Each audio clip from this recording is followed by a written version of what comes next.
The old man surnamed Zhao seemed to recognize the two and immediately smiled before replying, so it turned out to be the Mei siblings.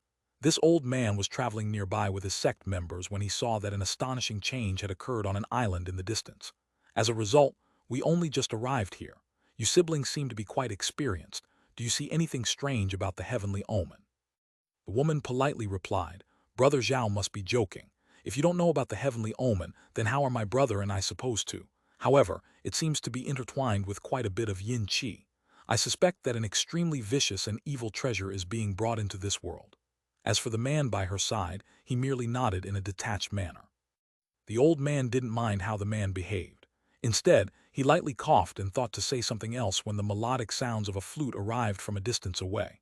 A green streak of light twinkled in the distance and streaked towards them. The woman's expression changed several times after hearing the flute sounds, but her face soon returned to normal.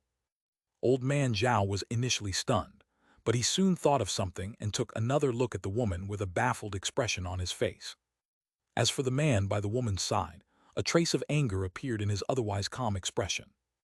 A short moment later, a green speck of light approached them, revealing a young man who was flying through the air as he held onto a flute in front of him. With his handsome appearance and fluttering white robes, he appeared confident and relaxed. The white-clothed man flew before the group of people and loudly spoke to the woman with high spirits. I would have never guessed that Miss May had already arrived here. A trace of helplessness appeared on her face and she reluctantly replied, Fellow Taoist Fu, you've also come. She didn't seem particularly happy to see him. The woman's elderly brother spoke with a hoarse, cold voice. Why are you here? My little sister has already said that she is unwilling to become your Tao companion. Why do you continue to try and associate with her? Do you think that I won't dare to drive you away just because you have a core formation cultivator as a master? Regardless, I am sincerely enraptured with your younger sister. So long as she remains unmarried, I will always pursue her. Fellow Taoist May has captured my utter devotion. The white-clothed man went into a daze as he glanced at the woman surnamed May. When the woman heard this, her cheeks blushed and she turned around, no longer paying him any heed. As for her brother, he revealed a harsh expression. Combined with his monstrous, undead appearance, he appeared particularly frightful. Still, the white-clothed man continued to stare at the woman from behind, without paying any attention to anyone else. Old man Zhao rolled his eyes and decided to alleviate the tension by changing the subject to the island. Cough. There is no need for emotions to cloud your reason.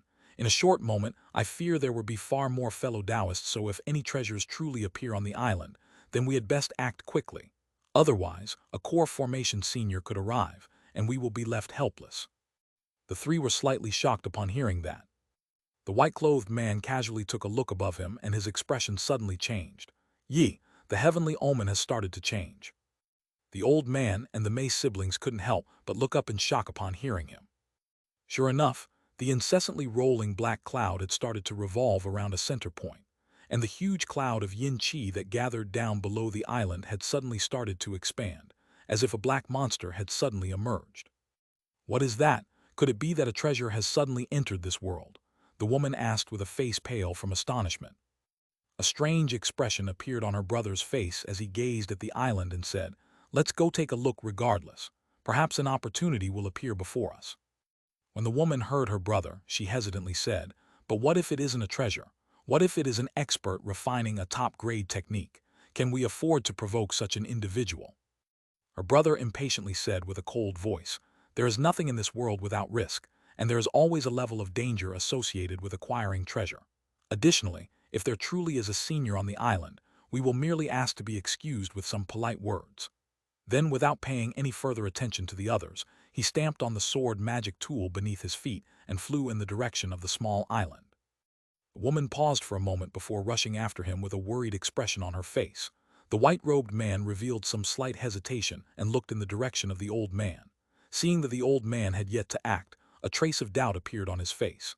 He frowned and asked, Fellow Taoist Zhao doesn't want to find out what is happening. You were the first one to propose heading to the island, but you seem to have changed your mind. The old man chuckled and twirled his beard as he calmly said, This old man merely made a suggestion. I never said I'd be the one to go. Moreover, I've brought a group of juniors with me, and I don't want any harm to come their way. If there is truly any treasure, then you three fellow Taoists may have it. Humph, Brother Zhao's words are quite pleasant to hear, but I suspect you merely wish for us to scout for you." The white-clothed man glared at the old man before staring in the direction of the May siblings and rushing after them with gritted teeth. The old man watched as the white-clothed man flew into the distance, before faintly shaking his head and muttering, "Oh, beautiful women are truly a cause for calamity. Those emotions of yours will only bring you great trouble." When the disciples behind him heard this, they couldn't help but look at each other in dismay. As the three cultivators flew into the island and directly entered the area underneath the heavenly omen, the old man's spirit shook as he stared at the island in nervous anticipation. However, he suddenly heard a cold voice from behind him. "Well, aren't you smart? You didn't go to brave the danger. Well, even if there was a treasure, just how would you split it with your disciples?" When old man Zhao heard this, his heart was greatly shaken. He and his disciples hurriedly turned around, but they couldn't find even a trace of another person. The old man grew fearful after spotting no one, but he hastily spoke with a hurried tone. "I don't know which senior has graced us with his presence, but I, the grandson Sex Zhao Kaio, pay my respects to you." Without a body in sight, the cold voice fluctuated throughout the air without an obvious point of origin. "The grandson Sect. Who is Bu Diankong to you?" The old man trembled and hurriedly replied, "The sect master is my senior martial uncle. Does senior recognize him?" After a moment's pause, the voice spoke with a warmer tone. He. I've met him once. I had originally intended on killing you to reduce the irksome presences in the area, but since you are the disciples of my acquaintance's sect, I will spare you. However, if you juniors are foolish enough and dare to move, don't blame for being ruthless. Of course, we absolutely won't inconvenience senior." When the old man heard this, his face grew pale. However, he felt somewhat relieved and was inwardly praising his seniors for maintaining friendly relations. At that moment, the white-clothed man had caught up to the May siblings, and they had approached the nearby valley. But when they were about to enter, their surroundings trembled, and they suddenly found themselves surrounded in a barrier of light. The three simultaneously heard the man's calm voice, "Return. If you continue forward, my hand will be forced." The three Foundation establishment cultivators glanced at each other with bewilderment. The man surnamed May was unable to remain calm and loudly asked, "May I ask who this fellow Taoist is and what brings him to this island?" "I will count to 10. If you are unwilling to leave, then your bodies will remain here forever. 10, 9, 8. Han Li ignored his question and bluntly started to count with a cold tone. The faces of the three revealed doubt. From his tone, they couldn't be sure if he were merely bluffing, or if he truly was a core formation cultivator. During their moment of hesitation, Han Li had counted to 5, and more than 10 huge ape puppets appeared within the light barrier with a flash. They were arranged in a semicircle and orderly approached the three cultivators. "Not good, quickly leave. Those are high-grade puppets. We aren't capable of fighting them." The woman seemed to recognize the ferocity of the puppets, and her face quickly paled. She then grabbed her brother's arm and flew away without any further explanation. The white-clothed man also perceived the fearsomeness of the puppets and felt his breath turn cold before quickly following after them. After seeing the three turn tail, Han Li stopped counting, and the huge ape puppets ceased their pursuit after having only chased them for about 100 meters. After all three had flown off without turning around, the ape puppets returned to the light barrier and disappeared without a trace. Han Li was still sitting down cross-legged at the valley's entrance and slowly opened his eyes, but he appeared completely solemn. In addition to a few low-grade cultivators around the island, he had also noticed the presence of a core formation cultivator. Although the cultivator's speed could be considered amazing, he was laid bare underneath Han Li's spiritual sense. He hoped that by scaring off the three of them, they would inform their fellow Foundation establishment cultivators to flee as well. He had nothing to fear from cultivators of that grade, but he'd rather avoid a needless massacre. However, this was only just the beginning. He reckoned if any real troubles were to come, they would most likely arrive on the final day of the Soulrise Techniques ritual. After all, with this much time remaining, the nearby high-grade cultivators should have already received information.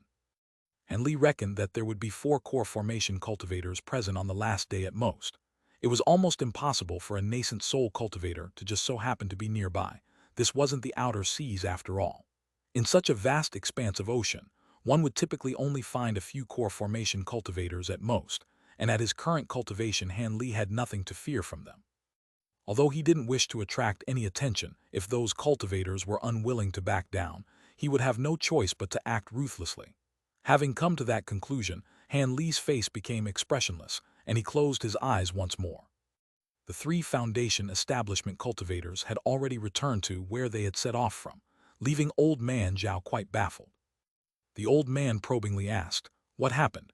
You three fellow Taoists have already explored the island." A trace of fear appeared in the woman's eyes and she shook her head. "We were too late. Another cultivator has already placed down restrictions near the area of the heavenly omen. The cultivator controls a few high-level puppets and spoke with a domineering tone. I reckon he was a core formation cultivator." The old man paused for a moment before saying, "A core formation cultivator. It seems there is more to this heavenly omen than meets the eye. It doesn't seem to have been naturally formed. Could it be that a treasure has truly appeared?" The white-clothed man stroked the flute in his hand and said, "Who knows? But it could be said that we were the first to arrive on the island. I suppose that the core formation cultivator was already on the island before the heavenly omen had occurred and placed down spell formations beforehand. There appears to be a mystery there." Old Man Zhao muttered to himself for a moment and asked, "What did that core formation cultivator look like? Perhaps we might discover his identity from his appearance." The May siblings and the white-clothed man looked at each other in dismay. The old man furrowed his brow and revealed a trace of doubt. "What? Did you not catch sight of his appearance?"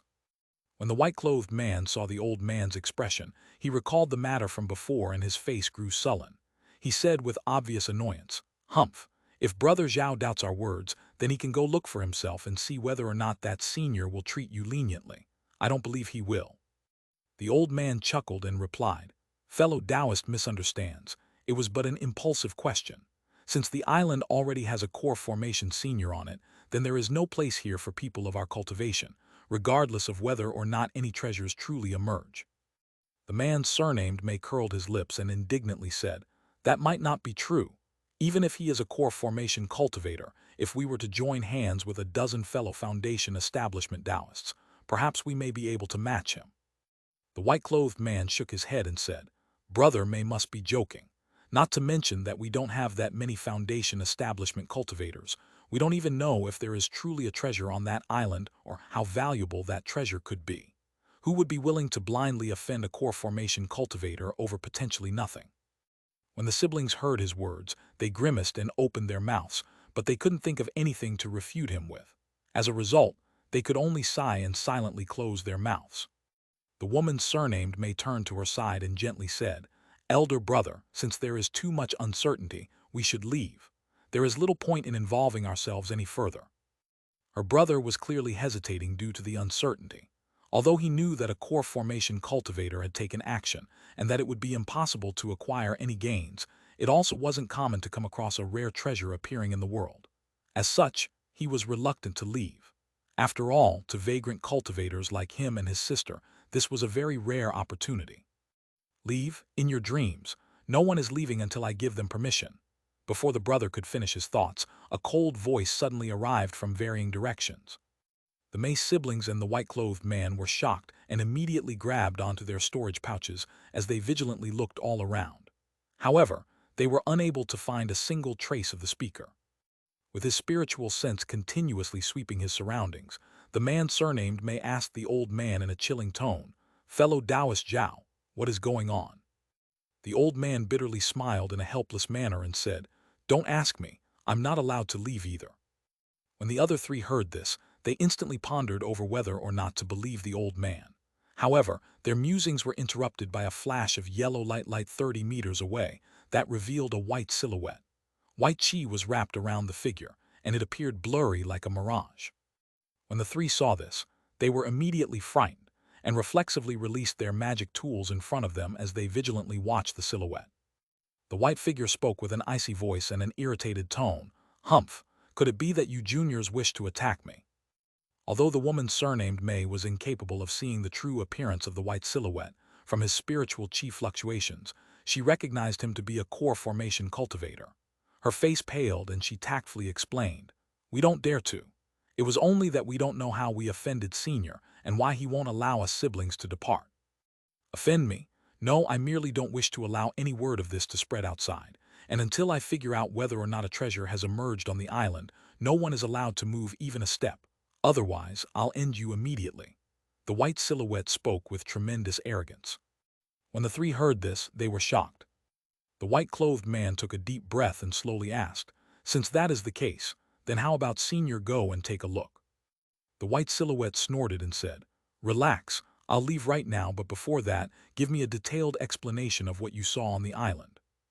When the three heard this, they couldn't help but glance at one another. The woman frowned and calmly said, "Actually, we don't have much to say. We fled after many puppets were unleashed on us. At the time." The woman then gave a detailed narration of what had occurred on the island. After a moment of silence, the white silhouette chuckled and said, "Controlling that many high-grade puppets is beyond what a Foundation establishment cultivator is capable of. It seems you three are somewhat intelligent. Had you delayed, you would have surely died." Soon after, the white silhouette blurred and streaked towards the small island. The others grew elated at having seen a potential opportunity for escape.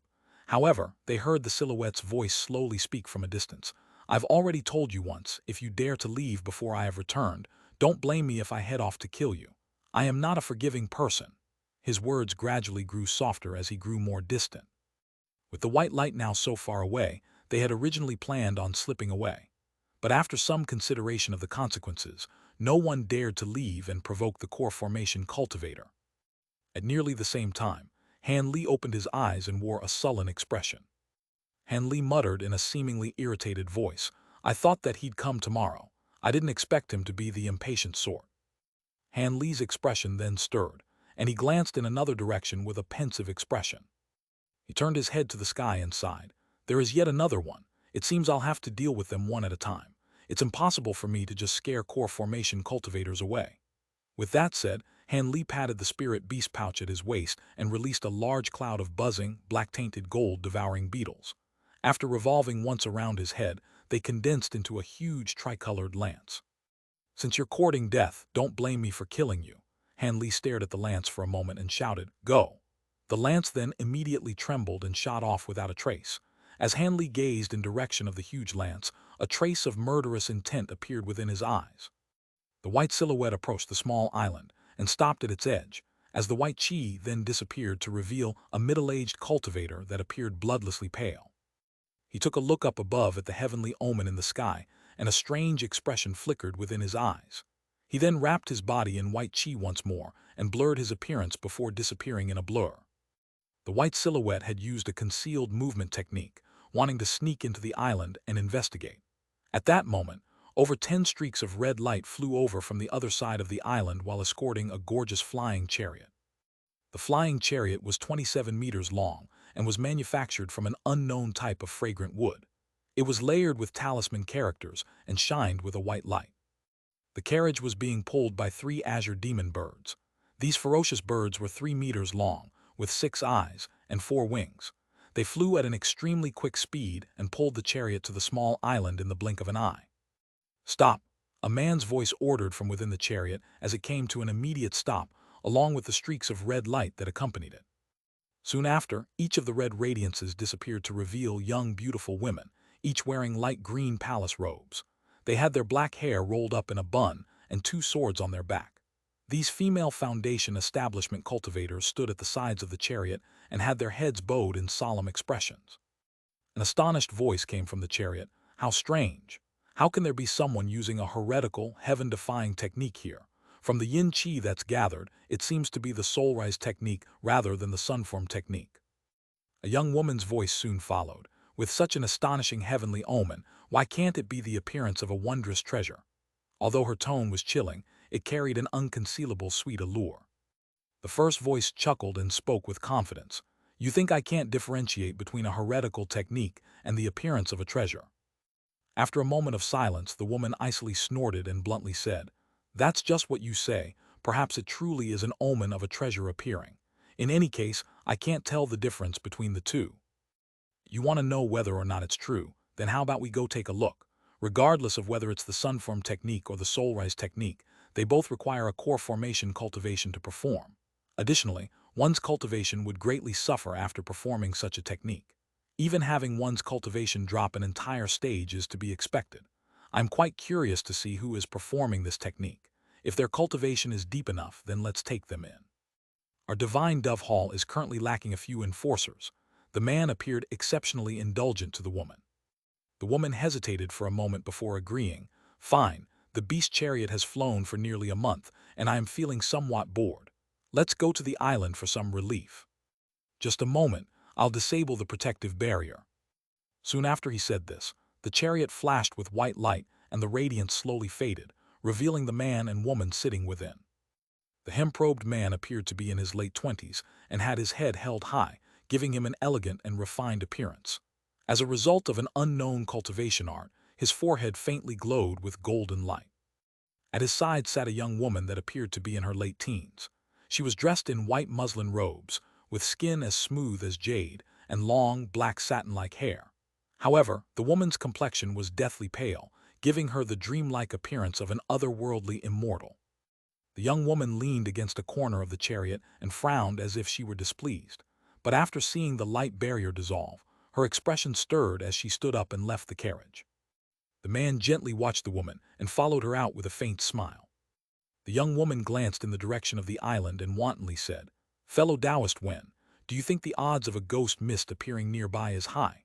According to what I know of the most mysterious natural disaster, ghost mists have no clear set of patterns." Accustomed to her odd behavior, the man held his arms behind his back and smiled. "There are no exact patterns that can be found from ghost mists. However, I have spent quite a bit of effort in gathering data for the ghost mists that have occurred in the last few hundred years and discovered something that was quite interesting. Ghost mists often immediately occur after there is a volcanic eruption nearby.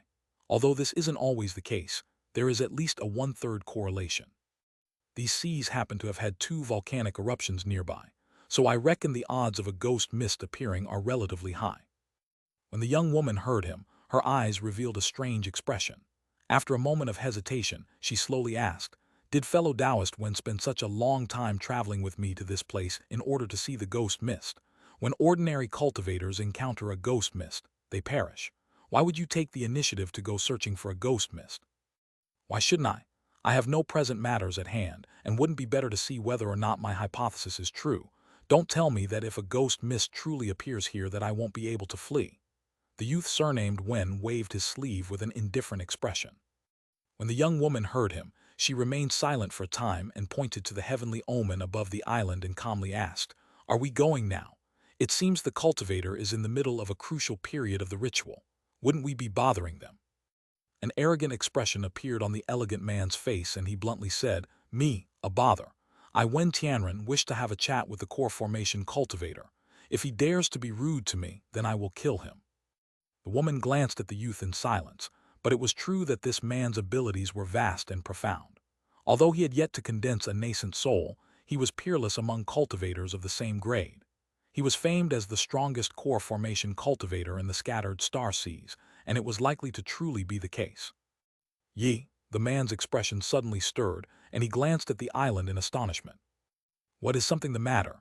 Although the young woman was curious, she asked with a cold and detached tone.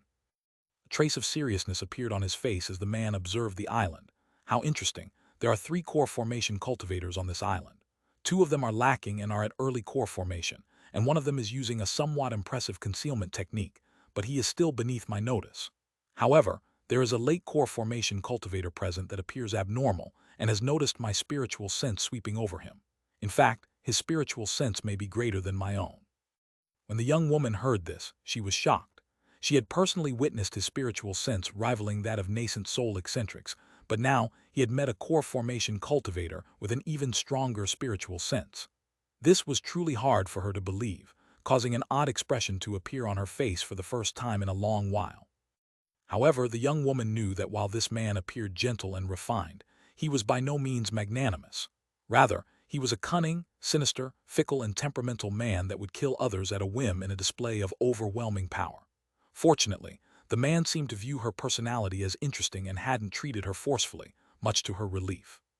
Although his expression appeared normal, she reckoned that he was already filled with killing intent. After all, he was incredibly proud of having his spiritual sense match that of a nascent soul eccentric.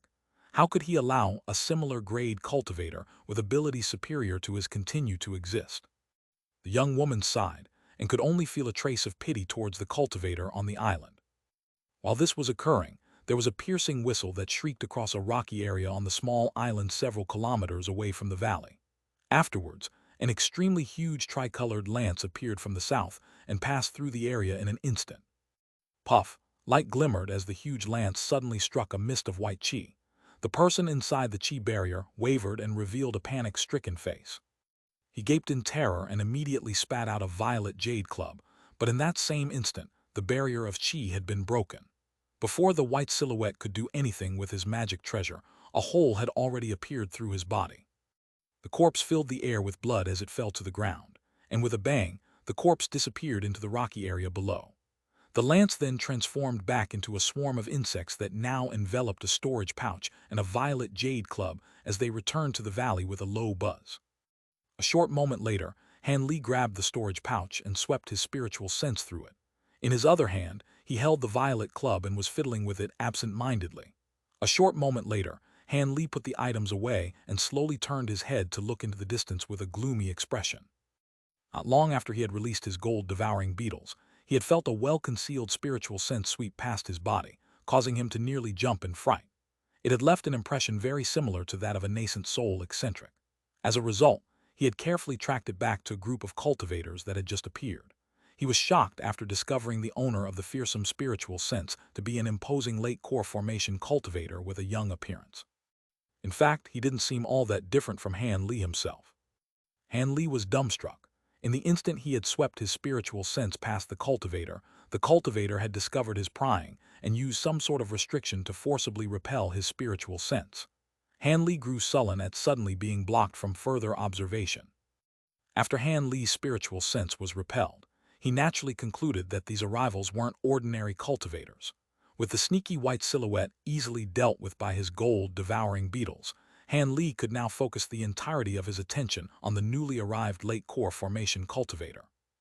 Han Li turned his gaze back into the valley and saw that the spell formation had become covered in an impenetrable barrier of pitch-black yin qi. He reckoned that Yuan Yao was at a crucial moment of the Soul Rise technique.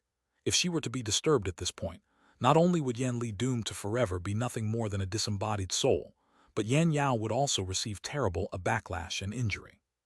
Han Li frowned and turned his head around with a pensive expression. Although he didn't know where this youth had suddenly appeared from, he didn't dare to underestimate him. Of course, Han Li wasn't afraid of him in the slightest, either. Confident in his fantastical magic treasures, Han Li viewed no core formation cultivator as a threat. He then pondered about whether or not he should take the initiative to eliminate him. After all, the new arrival appeared to be a rather problematic individual, and if he were to join hands with other cultivators, it could prove extremely troublesome. With a sudden change of expression, Han Li immediately stood up with narrowed eyes. The man had departed the carriage and was now flying towards Han Li with the beautiful young woman in tow. Han Li's expression grew solemn and raised his hands, releasing over 10 of his huge puppets to protect the valley while he was gone. He then stamped his foot without any further hesitation and flew towards the man and woman in a streak of azure light. If he had a confrontation with cultivators near the valley, it could disrupt Yuan Yao's ritual. From how strong the enemy appeared, he reckoned it would take some time to kill him. As such, he could only take the opportunity to approach him and force him to stay away from the valley. The elegant youth didn't fly particularly fast, and after a moment, Han Li met him at the edge of the island. Han Li had already changed his appearance long before assuming the role of protector. As a result, he had no fear of being recognized as the one who had seized the heaven-void cauldron. With about 400 meters separating them, Han Li expressionally gazed at the elegant man and the beautiful woman following him. A trace of astonishment flickered within his eyes after he examined them. Although the golden light glowing from his forehead was eye-catching, it merely showed that his cultivation art was somewhat peculiar. However, Han Li couldn't help but look at the astonishingly beautiful woman at his side in awe. For some unknown reason, Han Li felt a trace of familiarity towards her, as if he had seen them somewhere before, especially with her clear eyes. However, Han Li was positive that this was the first time he had seen the gorgeous young woman. Had he seen her before, she definitely would have left an impression. At that moment, both of them were glancing at Han Li. When Tianren held his arms behind his back and a strange expression flickered within his eyes, he then smiled and said, "Might I know your esteemed name? Is the one performing the heaven-defying technique your Tao companion?" When Han Li heard this, he felt his heart tremble. The elegant man obviously knew the origins of the heavenly omen, revealing that he was far more fearsome than he had imagined. My name isn't anything important. However, I must insist that you fellow Taoists turn back. Since you already know that the heavenly omen isn't a sign of a treasure emerging, then why have you two come to this island? Han Li emotionlessly asked. The young man indifferently said, I'm not here for the heavenly omen but for you. For me, Han Li frowned. This was beyond what he had expected. A trace of hostility appeared on Wen Tianren's elegant face as he icily said, That's right. If your esteemed self is unwilling to tell me your name, then I won't demand it. However, I do have some knowledge of the core formation cultivators in each sect, and from your unfamiliar appearance, it appears that you are a vagrant cultivator. Since that is the case, I will give you and your Tao companion two choices. You either enter the coalition and become an enforcer of my divine dove hall, following all of my commands, or you will die here by my hand. Listen to your orders. Enter your coalition. You're a member of the Starfall Coalition. When Han Li heard him, he was stunned, but soon re-examined the man with gaze of doubt. The young woman said with a neutral tone, Young Master Wen is a brilliant student of the Starfall Coalition's Archsaint Six Paths. It wouldn't be considered a disgrace if you were to swear allegiance to him. Additionally, with fellow Taoists cultivation, you will be placed in an important position within the coalition. You're a disciple of Archsaint Six Paths. Han Li's expression stirred. Although he knew the man's identity had to be unordinary, he hadn't expected it to be shocking to this degree. When Wen Tianren saw Han Li's shock, his expression remained the same despite a trace of pride appearing in his eyes. He happily enjoyed the amazement he saw from Han Li when he heard of his identity. He didn't feel any shame in using his identity as Archsaint Six Paths disciple, as he considered one's identity to be a resource. However, Wen Tianren's spirits quickly fell when Han Li's expression turned into a sneer. Using a derisive tone, Han Li said, So it turned out to be a young master of the Starfall Coalition. I apologize for my lack of manners. However, I don't possess the slightest intention of entering your esteemed coalition, nor do I have any intention of dying. Rather, I have another proposal. How about I take young Master Wen's life instead? From Wen Tianren's overbearing manner, he clearly understood that this man wasn't benevolent in the slightest. Not only did he feel a trace of killing intent from his spiritual sense, but he faintly felt that the young master planned on killing him regardless of whether or not he surrendered. Since Han Li was going to end up fighting him either way, he saw little reason to bother entertaining him. Others might hold the enormous Starfall alliance in fear, but Han Li held it in little regard. After all, with the Heaven-Void Cauldron in his possession, he may as well be a fugitive from everyone in the inner star seas. Good, very good. When Tianren furiously smiled and stared at Han Li with an increasingly icy gaze. In the instant he finished speaking, he spat out a streak of blue light. Just as the blue light left his mouth, it burst with dazzling light and disappeared from sight. Han Li's face grew stern, and he unconsciously waved the jade scepter in his hand, causing a barrier of red and yellow light to instantly cover him. In the moment the barrier appeared, the blue light had struck the light barrier with a muffled thump. Han Li's expression faintly changed after being pushed back 10 meters by the strike. At that moment, he clearly saw that the blue streak was a peculiar all that was several inches long. It crackled with blue light and had talisman characters winding around it. Without any further thought, Han Li flicked his fingers, sending 10 streaks of azure sword chi in the direction of the blue all. Without any further reservations, Han Li slapped his storage pouch and took out his 5 element bands. They immediately shined a rainbow light and hummed. With his other hand, he flung out over 20 flying swords in the direction of Wen Tianren. Wen Tianren didn't appear surprised in the slightest at having his attack blocked. Instead, he calmly pressed his hands together and summoned a small flag. The 4-inch-long flag flickered with purple light and possessed an astonishing spiritual chi. At that same moment, he glanced in front of him to see a swarm of flying swords and revealed an expression of surprise. He didn't dare to be negligent and quickly waved the purple flag in his hand, causing countless purple clouds to be spurred out. They completely enveloped him and hid him from view. A trace of annoyance appeared in Han Li's eyes, as he had wanted to use the 5 element bands to restrain Wen Tianren. Instead, he had the bands combine into one huge ring and protect his body.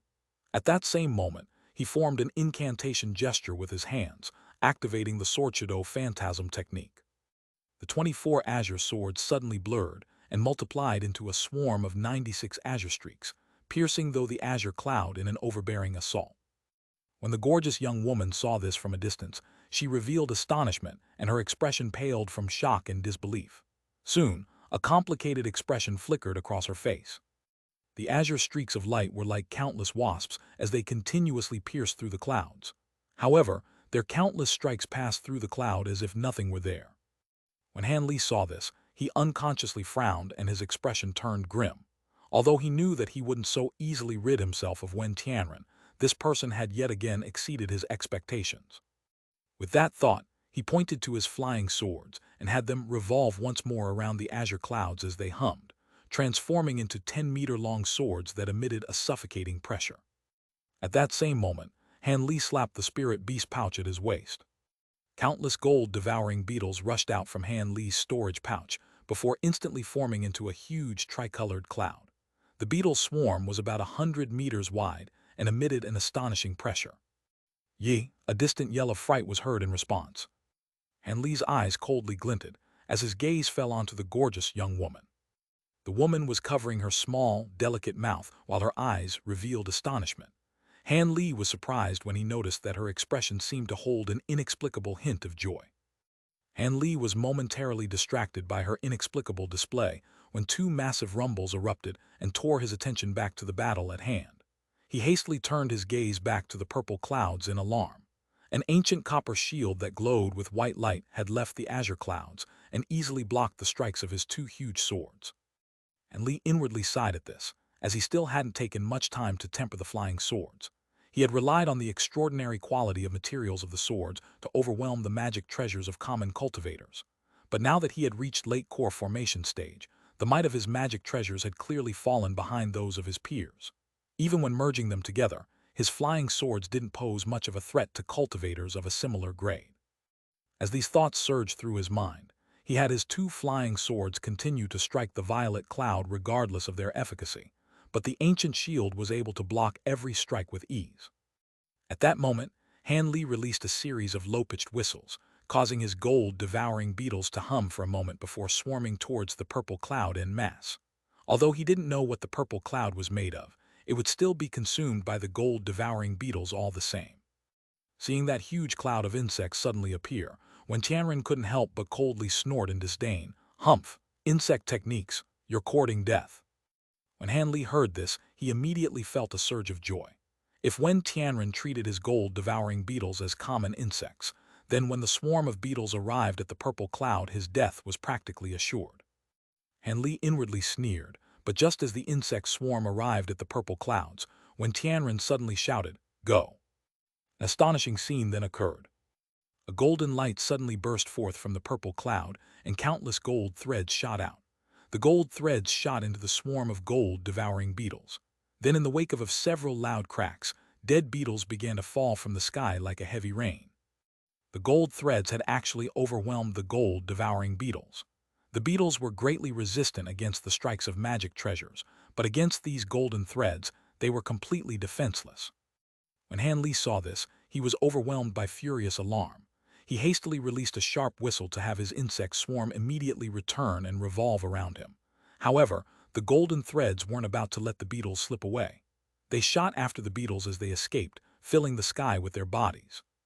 Han Li grimaced, and without any further thought, he hastily slapped his storage pouch and took out the ancient flower basket before tossing it out without hesitation.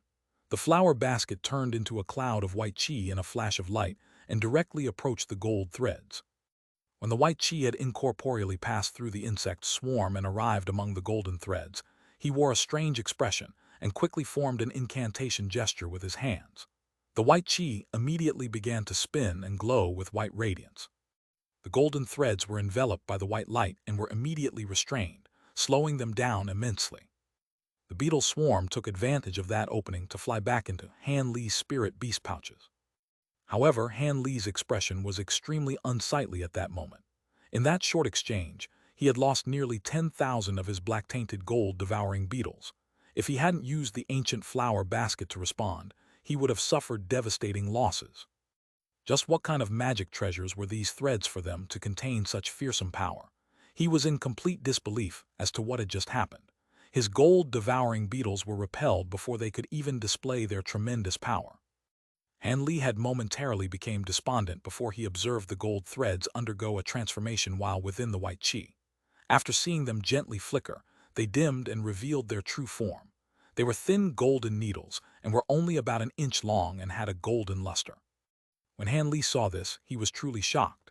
When Tianren actually used flying needles, the most difficult magic treasure to refine, and in a number of at least several hundred of them no less. This caused Han Li's blood to run cold. However, Han Li's thoughts stirred as something soon came to mind. At that moment, the lightless golden needles had simultaneously released a dazzling gleam and hurriedly gathered into one spot before condensing into a golden sword in an instant. The golden sword gently trembled before suddenly breaking through the restrictions of the flower basket and shooting in Han Li's direction. Han Li's expression sank, and he took out a sparkling azure talisman from his storage pouch. This was the treasure talisman that Layman Qingyi had given to him at Heaven Void Hall. As the treasures it had been refined from were also flying needles, they should be an equal match. Just as the golden sword rushed towards Han Li, it split into countless golden threads with a bang as they continued forward. Without any further hesitation, Han Li spat a cloud of azure chi onto the talisman. With a flicker of azure light, the talisman instantly transformed into a streak of azure light. As soon as the azure light left Han Li's light barrier, it instantly transformed into an overbearing number of azure threads of light. At first glance, they appeared no different from the golden threads apart from their color. "What are those?" When Tianren was stunned and spoke with a surprised tone. The golden threads had already arrived at Han Li's side and began to interweave themselves amongst the azure threads, resulting in pulsing balls of light. When Tianren shouted in alarm and coldly asked, "The Night Azure Needles, what relationship do you have with Layman Qingyi? That's a treasure talisman of his Night Azure Needles. That old ghost has always been annoyingly stingy and treats those needles as if they were as valuable as his own life. Could it be that you are his disciple?" When Han Li heard Tianren shout out the name of the Night Azure Needles, his heart trembled, but he soon regained his calm. It appeared that, although the matter of the Heaven Void Cauldron had been leaked, the specific details of what had occurred weren't widely known. Otherwise, he surely would have known his identity upon seeing the needles. With that thought, Han Li had no intention of further speaking and only scoffed.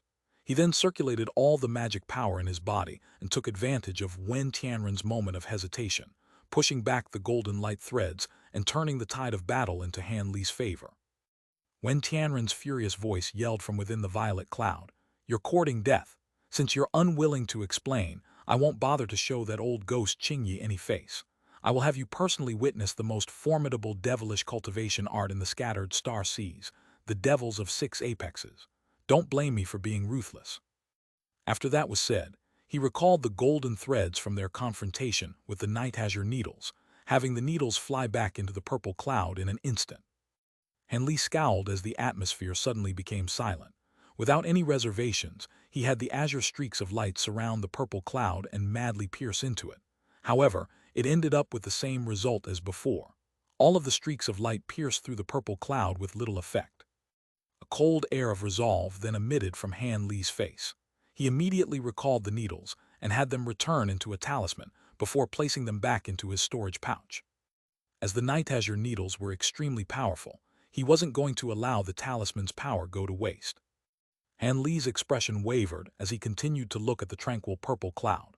A trace of hesitation could faintly be seen from his face as if he wished to act, but he managed to refrain from acting all the same. In the following instant, the purple cloud suddenly began to roil and summon a gale, agitating the spiritual chi in the nearby several tens of kilometers, which began to pour into the violet cloud like rivers pouring into an ocean. The cloud then began to wildly expand, and its color began to turn light gray. Additionally, odd sounds began to blast out from the cloud. They were initially soft before growing deafening in an instant, disturbing the hearts of those who heard it. After witnessing the strange scene, Han Li's hesitation had completely disappeared. He suddenly grabbed his right arm with his left hand and raised it towards the light gray cloud, as his arm began gathering a freezing, malicious chi. As the nearby environmental spiritual chi continued to wildly pour into the light gray cloud, its sounds came to resemble immense thunder, shaking the hearts of all lower-grade cultivators nearby. In stark contrast to the conspicuous movements of the gray cloud, Han Li held out his right arm in complete silence as a faint layer of black qi condensed on it. The black qi pulsed and gradually grew denser, and when it had become as dense as ink, Han Li wore a grim expression on his face. His entire right arm began to quickly swell, becoming over 3 times denser in an instant. There was even a layer of glaring blood light that shined from underneath the enveloping black qi. At that moment, Han Li raised his head to look at Wen Tianren. The gray cloud had begun to release huge rumbles at a greater frequency, and had already expanded to an area of 100 meters. With hostility shining within Han Li's eyes, he suddenly shouted, "Destroy!" His thick arm suddenly shrank, and a beam of black and red light shot from his palm. The beam was 10 meters long when it was released and arrived in front of the cloud in the blink of an eye while leaving behind a long strand of light in its wake. Aware that this wasn't something to underestimate, when Tianren had his ancient copper shield untangle itself from its confrontation from the huge swords and arrived in front of the cloud with a flash of brilliance. The beam wasn't blocked in the slightest and passed through the copper shield as if there was nothing there. Its futile attempt to block the beam had turned the shield to dust without the slightest sound. A muffled groan sounded out as the beam passed through the cloud. In an instant, a black crack had appeared within it, and the cloud began to dissolve after it was cleanly split into two. After splitting apart the clouds, the expanse of light traveled 10 meters further before scattering into specks of starlight. At that moment from one of the clouds, when Tianren howled with rage, "How dare you sever my arm? I'll have your life as payment." Soon after that furious roar, the other cloud disappeared to reveal a severed arm floating in midair.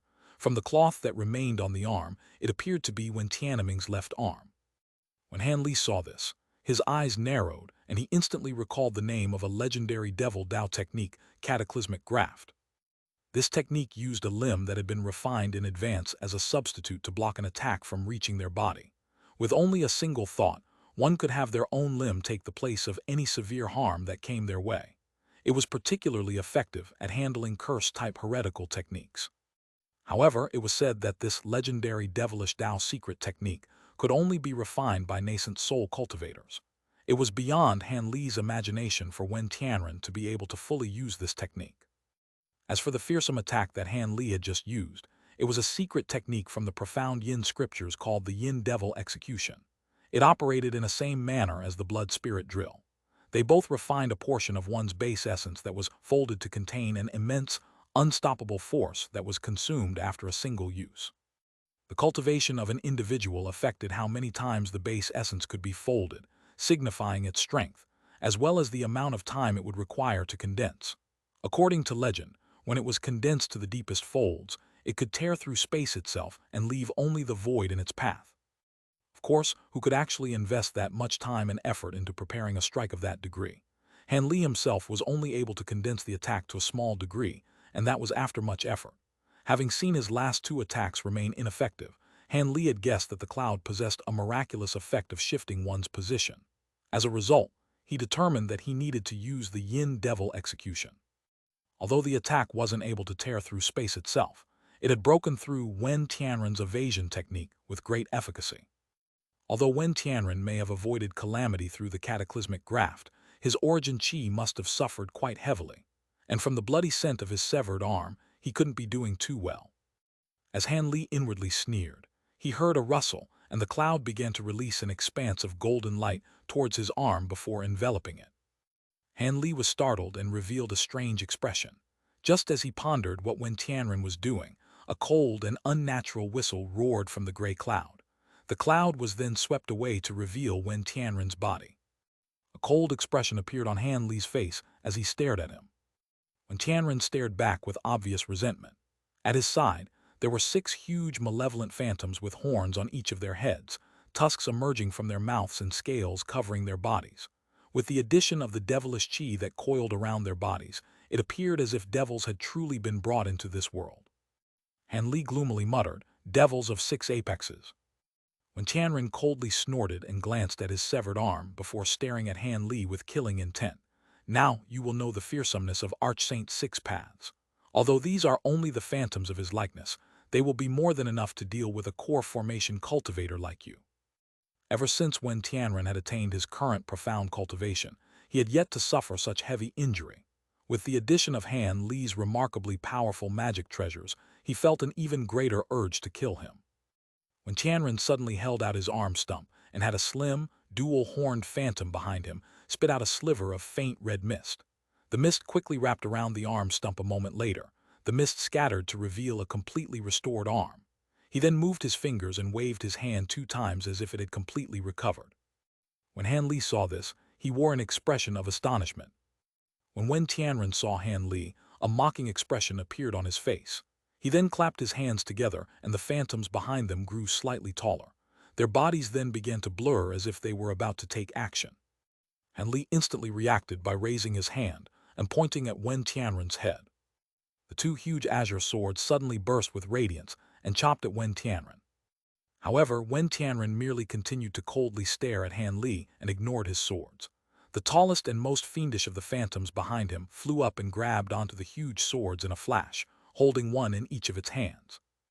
Han Li's expression grew solemn, and he clutched his hands in an incantation gesture.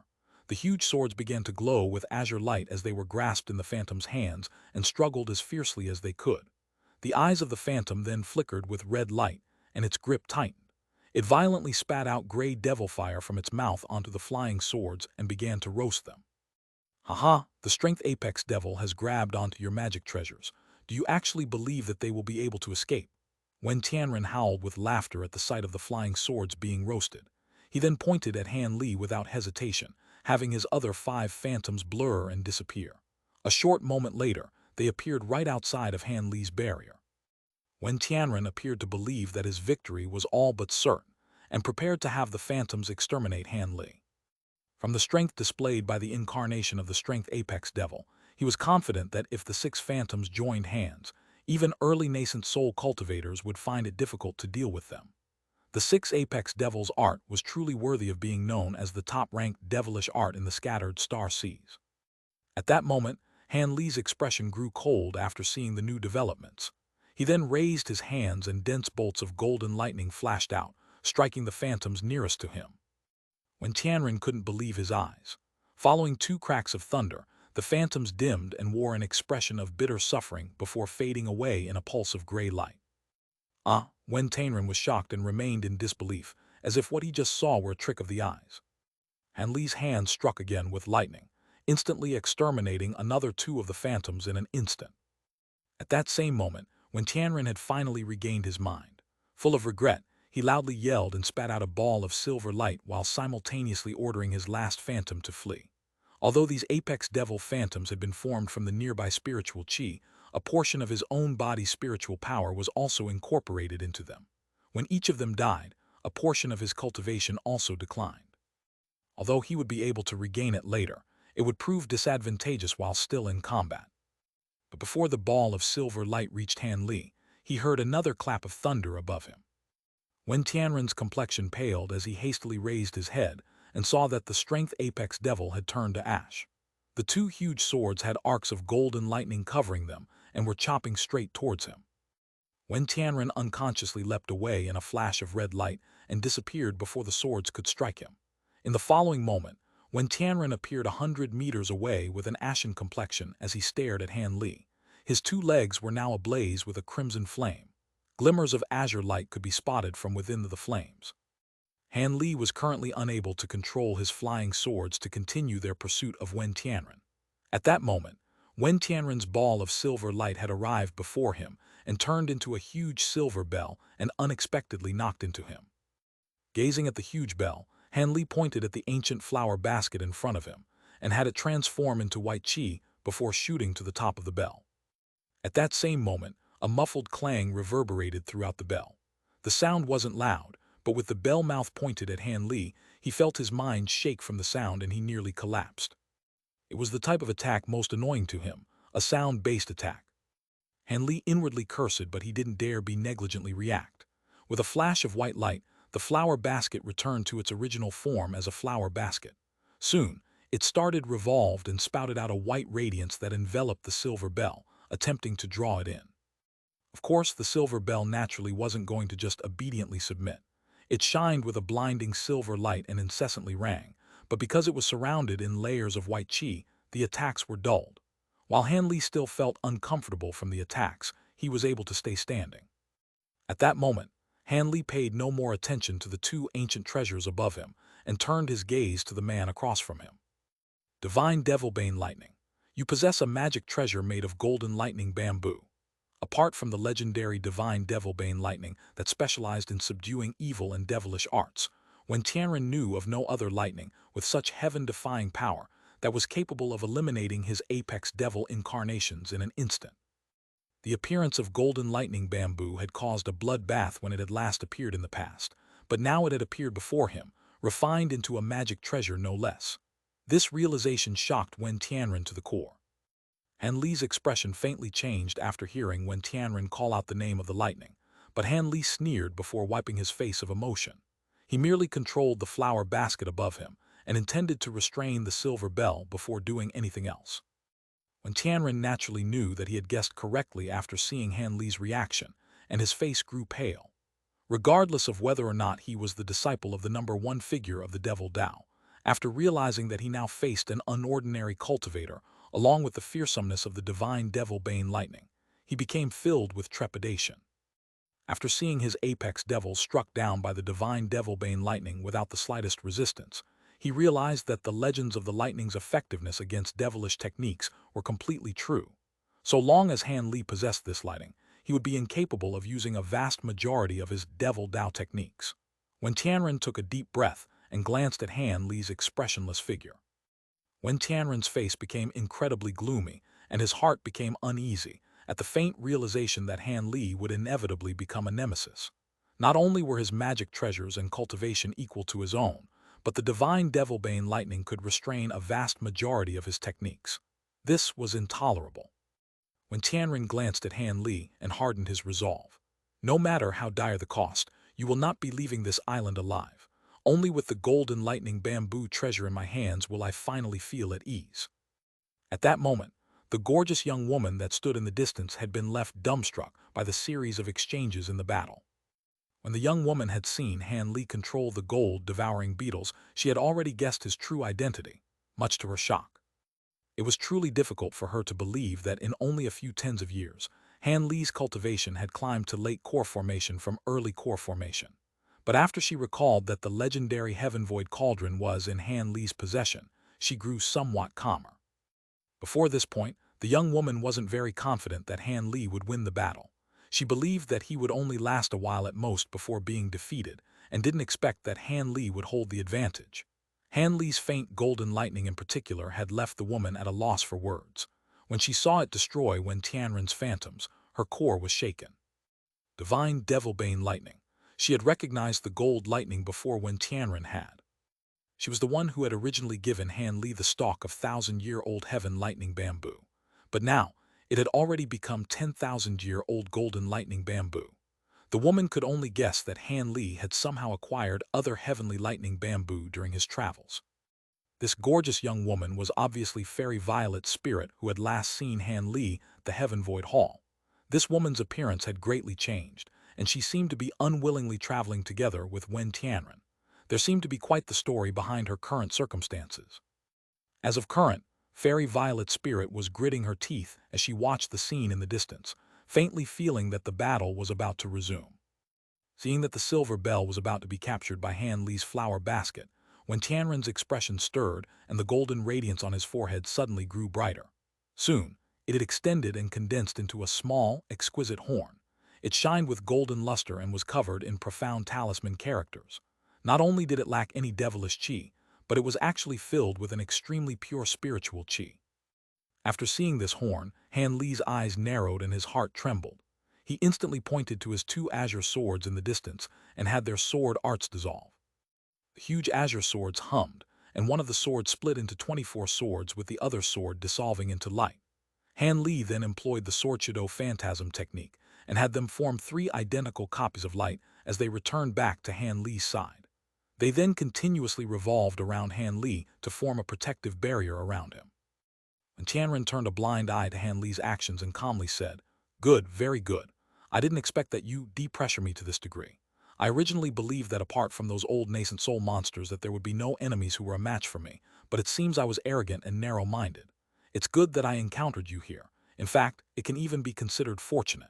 Else, it would have become far more troublesome for me to kill you once you entered nascent soul stage. With the golden horn appearing on his forehead, he appeared completely confident, and all signs of his previous panic had disappeared without a trace. Without showing any emotion on his face, Han Li swept his spiritual sense past Wen Tianren, discovering that apart from the strange horn, there were no other obvious changes to his body. Han Li frowned, and a trace of suspicion bloomed in his heart, causing him to become even more vigilant. However, he unconsciously felt that Wen Tianren's previous words were only a bluff and that the golden horn was only some sort of trick. But before Han Li could dispel his doubts, Wen Tianren spread out his arms and successively shot out 8 balls of golden flames from his sleeves. These resplendent golden flames were fist-sized and began to quickly revolve around him. Upon seeing that Wen Tianren had released some kind of item, Han Li took a deep breath before becoming gloomy and feeling vexed. He clearly understood that while he possessed a number of magic treasures that few could match, Wen Tianren was likely to be one of those few exceptions. After all, he was a young master of the Starfall Coalition and a disciple of the top figure of the Devil Dao. It should have proven quite easy for him to acquire extraordinary magic treasures. Since he couldn't continue to battle by relying on his magic treasures, he needed another method that could either trap or kill his opponent. Unknown to Han Li, Wen Tianren was thinking along similar lines at that moment. As he faced Han Li's many powerful techniques, he felt a sense of trepidation.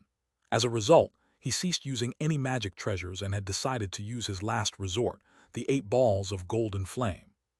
At that moment, the flames disappeared to reveal ancient palm-sized, octagonal mirrors that appeared to be made of pure gold. Their surfaces appeared as smooth as water and were glistening with golden light. Their backs were completely wrinkled and uneven, appearing quite unsightly. When Han Li saw this, a strange expression appeared within his eyes, and he faintly felt as if he had heard of these ancient mirrors before, but he couldn't quite come up with a name.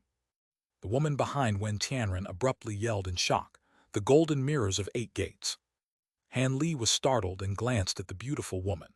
She was gazing at the golden mirrors in alarm and covered her mouth with her hand. The gold mirrors of 8 gates.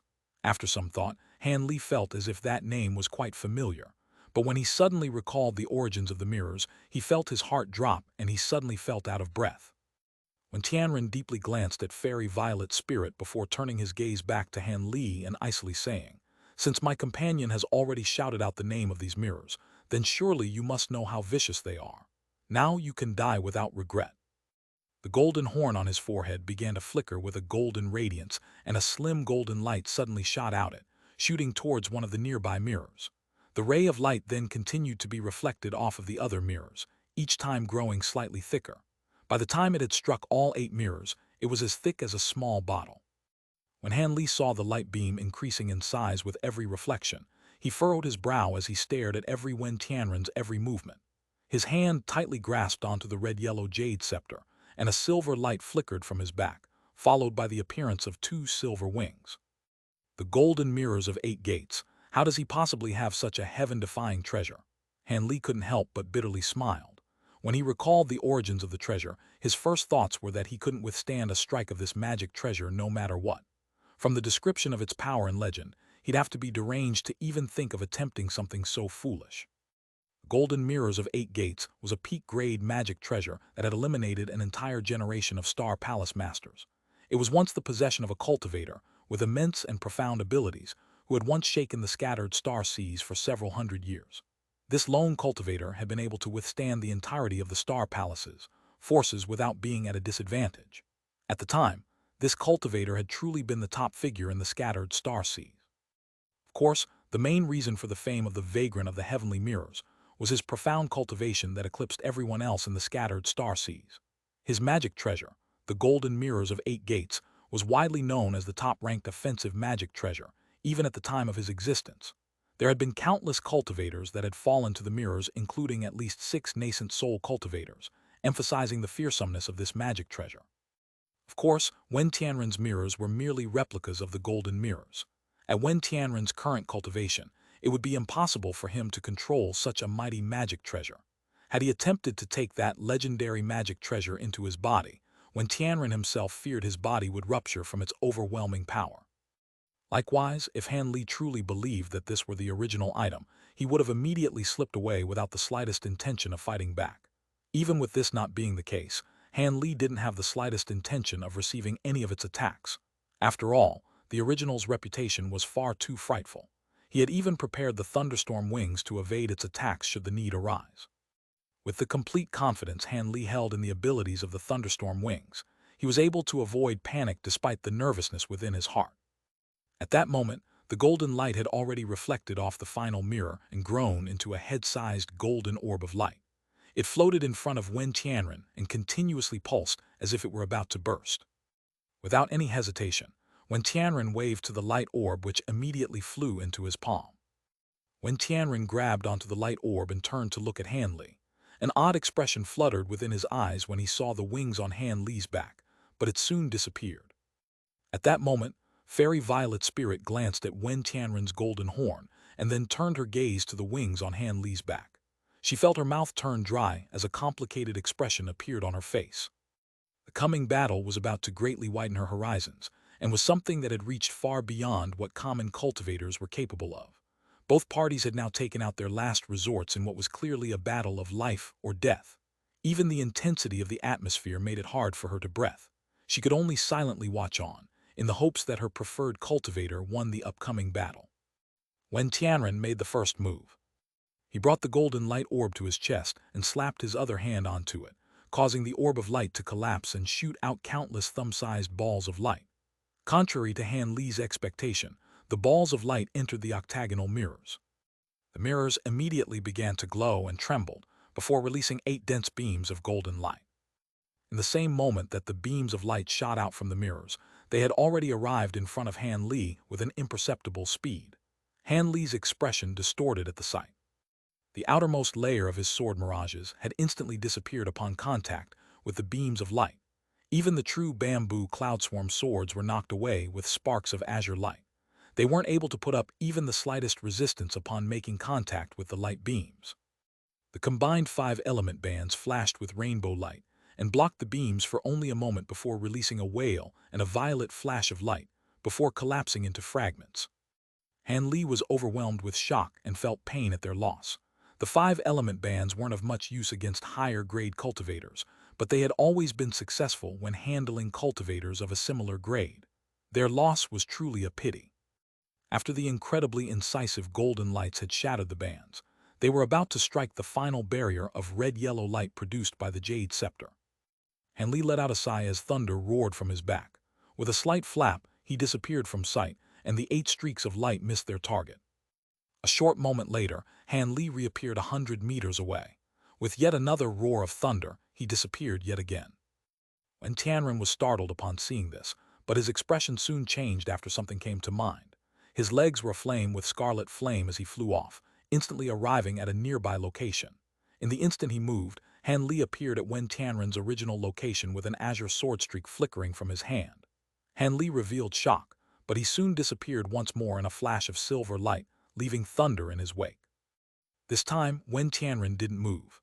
Instead, he shot out another streak of golden light from his horn and had his mirrors fly upward and point down. Once the golden light entered the mirrors, they began to hum and transform into countless beams of light, filling the air around him. At that moment, Han Li reappeared about 30 meters behind Wen Tianren, and the beams of light instantly converged onto Han Li, rigidly trapping him. Han Li's expression vastly changed, and he hurriedly flapped his wings. But underneath the golden light, he was completely incapable of movement. Han Li then waved his hands without any further thoughts and spat out 2 flying swords towards the golden light surrounding him and ordered them to violently chop it. The golden light was completely unaffected and began to close in on him. Han Li's heart sank and he hurriedly opened his mouth, shooting out a dense bolt of golden lightning. The golden lights slightly flickered for a moment, but they didn't sustain any damage. At that moment, the golden light had become interwoven with his red-yellow light barrier. The barrier started to sway as if it were about to be penetrated by the golden light. Han Li's face paled as he suddenly waved his jade scepter and madly poured spiritual power into it. The yellow-red light barrier shimmered with light, and its color soon became an illustrious silver, repelling the golden light with its complete strength. When Wen Tianren saw this, he revealed surprise, but soon a trace of hostility appeared within his eyes. He formed an incantation gesture with his hands, and his small mirrors suddenly pointed at the top of Han Li's head. The golden light converged above Han Li and started to turn into balls of golden flames. When Tianren became completely solemn, his hands unceasingly formed various complex incantation gestures, and he began to mutter an incantation. He soon opened his mouth and spat out several balls of pure blood essence. Each mouthful of blood left him slightly more pale. When each of the balls of blood essence entered the golden flames, his complexion had turned deathly pale, and blood could no longer be seen from his face. However, the 8 golden flames had instantly flared with immense light, increasing their pressure several-fold. When Tianren coldly glanced at Han Li and eerily said, "You are worthy enough to die from the divine golden flames. With your cultivation, it'd be quite remarkable for you to last most of an hour." Without any further hesitation, he pointed to the 8 golden flames that were above Han Li and had them drop down from above him. Han Li was immediately submerged in the golden flames. When Tianren's figure blurred and appeared above the golden flames in a cross-legged meditation position. Afterwards, he began to form extremely strange incantation gestures and released a faint gold thread from his horn into the flames. At the same moment as Han Li was enveloped in flames, when Tianren slowly closed his eyes. Beyond expectation, Han Li remained calm and stared at the golden flames surrounding him with a solemn expression. After the golden flames had appeared, he began to circulate the spiritual power within his body at 6 times the normal speed in order to sustain the silver light barrier. Otherwise, it would have dispersed underneath the flames. It appeared that when Tianren wished to use the golden flames to exhaust Han Li's spiritual power and turn him to ash, he would have taken a moment to inspect just how powerful the Jade Scepter shield were if he didn't fear that the golden flames would take his life.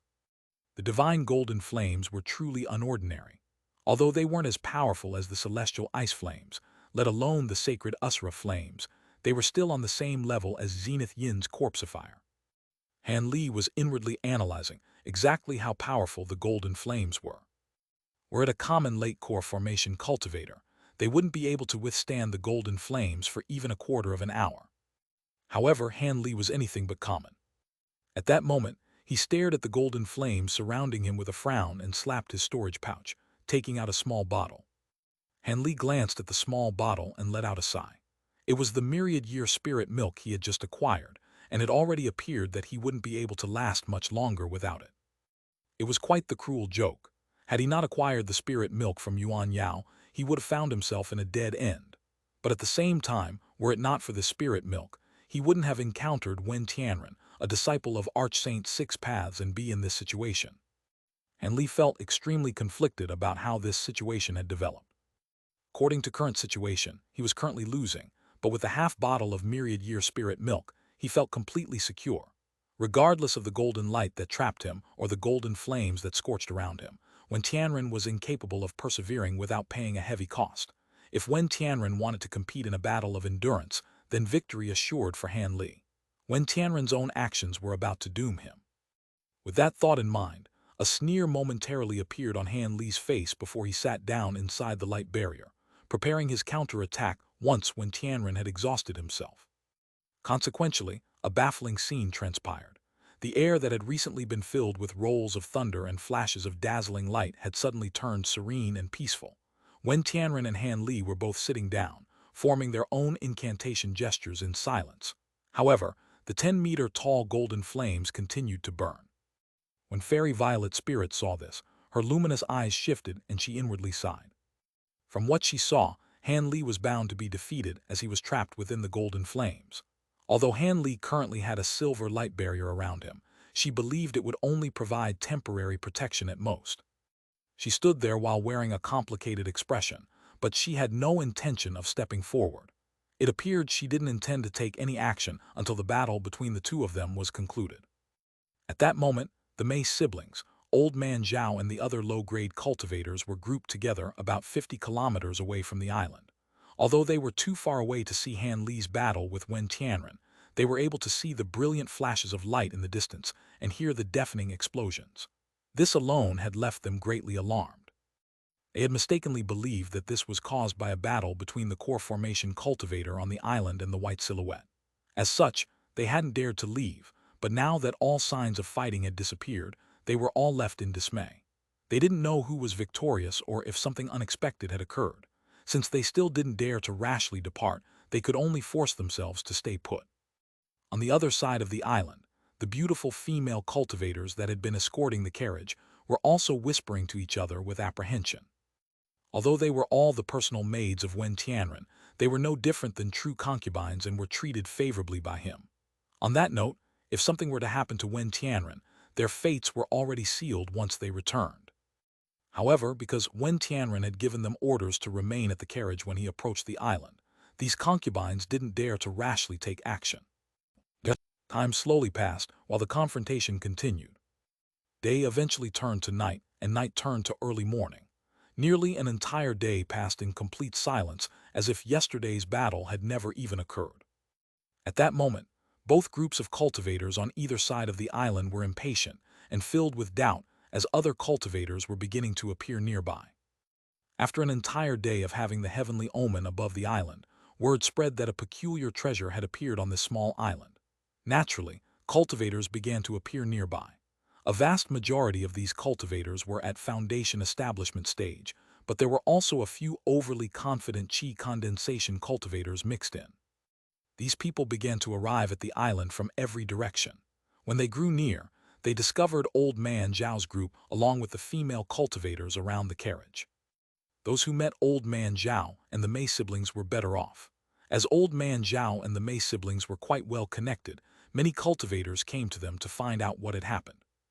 After these cultivators heard that core formation cultivators had already entered the island, they apprehensively muttered to themselves and gathered near the old man's party, holding no foolish thoughts of rushing the island. As for the cultivators on the other side of the island that chose to speak to the beautiful female cultivators next to the carriage, the female cultivator in charge had taken out a banner of the Starfall Coalition without any reservations and immediately threatened them. Each of these cultivators immediately turned tail with pale faces. Since the Starfall Coalition cultivators were participating in whatever was happening on the island, nothing good would come about from staying around. After more time had passed, two core formation cultivators eventually arrived. They were traveling together, and one of them was the Deputy Island Lord of Bright Emperor Island. These two arrived on the side with Wen Tianren's maids and naturally questioned them with baffled expressions. Because the two were core formation cultivators, the female cultivators didn't dare to slight them. The female cultivator in charge casually mentioned Wen Tianren's name to them as she answered. The two core formation cultivators were shocked upon hearing his name. While Bright Emperor Island was considered neutral, they didn't dare to provoke the overbearing power of either the top figure of the Devil Dao or the Starfall Coalition. After casually mumming some sort of excuse, the two immediately flew back from where they came. What a joke! Although they didn't even know whether or not a treasure existed on this island, since a disciple of Archsaint Six Paths had arrived, they naturally had no thoughts of involving themselves. Since the young master had yet to return after approaching the island, if something had truly happened to him and they became involved, then they'd be just beheading to their deaths. Although a small portion of cultivators were scared away by the Starfall Coalition's reputation, about 40 cultivators had gathered around the island from other directions. When they weren't able to detect any core formation cultivators nearby, they rushed in. These cultivators harbored sinister designs of their own and weren't about to leave the island of their own accord. They planned to take advantage of the current chaos for their own benefit. As the black cloud above the island continued to swirl, it had already spread out to cover the entirety of the small island, blocking all the light from shining onto the island. A dark green beam of light suddenly shot up from the island towards the yin clouds. At that moment, the clouds furiously roiled for a moment, then began to slowly descend and remained about 400 meters above the island before becoming serene. The emergence of these pitch-black clouds had given the impression that a tempest was about to approach. The heavenly omen's transformations shook the hearts of the cultivators nearby. However, a few of the more quick-witted ones felt delight as they believed the green beam of light to be the sign for the emergence of a treasure. These cultivators were suddenly overwhelmed with greed and glanced at each other for a moment before flying towards the island in groups of 10. They believed that with so many foundation establishment cultivators joining hands, even a core formation cultivator wouldn't be able to make light of them. As for the portion of cultivators that hadn't joined, they were extremely calm and examined the others' actions with detached gazes. Since there were others willing to scout the path ahead, they were happy to sit back and watch before taking action. At that same time, Wen Tianren's maids were no longer capable of just waiting and approached the island with the carriage in tow. Unbeknownst to all these people was that deep within the oceans near the small island, a strange black light started to shine after an appearance of a slim black crevice. Soon after, countless threads of pitch-black chi emerged from the crevice, forming into a mist. This pitch-black mist was only about 10 meters wide at the start, but it quickly began to expand. In only a short moment, it had already spread to an area of 500 meters and continued to grow. Not only could ghostly wails be faintly heard from within the fog, but there were unceasing flashes of bizarre black lightning. Even more strange was how the nearby sea creatures were drawn into the black mist like moths to the flame. An instant later, all life in the nearby seas had already been swept clean, but nevertheless, the black mist continued to expand as if it were unsated. 1 kilometer, 2 kilometers. It eventually began to emerge from the ocean's surface, allowing it to be clearly seen by those present. When everyone saw this, they became numb with fear. From the looks of it, the mist would soon spread across the small island. Everyone on the island, including Han Li, were at a loss as they watched its progress. Inside the silver light barrier, Han Li raised his head and took a drop of spirit milk before glancing down at the small bottle with a pensive expression. It was the morning of the next day, and he had now taken his 5th drop of spirit milk, but the golden light outside the light barrier still didn't show the slightest sign of weakening. The flames, however, had begun to shrink. It seemed Wen Tianren wouldn't be able to sustain them for much longer, and Han Li would be able to escape fairly soon. With that in mind, Han Li's hand flashed with white light, and he calmly placed the bottle back into his storage pouch. He then glanced at the yin clouds in the sky and unconsciously frowned. He had clearly seen the beam of green light shooting into the skies from the direction of the valley that seemed to have been caused by Yuan Yao's spell ritual. Although he didn't know what had specifically happened, based on the black clouds lowering down, it appeared that the soul-rise technique had yet to finish. As quickly as these thoughts appeared in Han Li's mind, he buried them. He couldn't afford to be concerned with anything else until after he escaped the prison of golden light. After taking a deep breath, he felt his magic treasures begin to surge with excitement. At that same moment, the silver wings could faintly be seen once more from his back. Floating above the golden flames, Wen Tianren no longer appeared as proud as when he had initially trapped Han Li. Instead, his face had begun to pale, and a layer of faint black chi had started to form. The golden horn on his forehead also appeared to be an inch shorter than the day before. Wen Tianren gloomily scowled, but his heart brimmed with furious alarm as a faint trace of dread began to take hold. When he had taunted Han Li that he would only be able to withstand the flames for an hour at most, he had been exaggerating. Knowing precisely how powerful the divine golden flames were, he had honestly believed that it would have been difficult for Han Li to persevere for even half an hour. As such, he had been willing to expend a bit of his origin chi to eliminate Han Li and prevent him from becoming an even greater problem in the future. But an hour later, Han Li still showed no signs of wavering, somewhat surprising Wen Tianren. When it had reached 2 hours, Wen Tianren was alarmed to find that Han Li had yet to turn to ash. After 4 hours, Wen Tianren had started to feel trepidation after seeing how Han Li still endured. Faintly felt that he had made a mistake, as Han Li hadn't shown any fear at the prospect of contesting his magic power with Wen Tianren's own. It was clear that Han Li either possessed some kind of item that allowed him to quickly replenish his magic power or had some other mysterious ability. According to what he knew, the only item that could allow this kind of replenishment of magic power was the extremely rare myriad-year spirit milk. Could it be that Han Li truly possessed some? Wen Tianren quickly found his guesses to be true. However, he had reached the point where he could no longer afford to stop. With a majority of his apex devil incarnations already eliminated and his unrestrained use of the golden mirrors of 8 gates, he had greatly exhausted his cultivation. If he were to let Han Li go, it wasn't likely for him to win.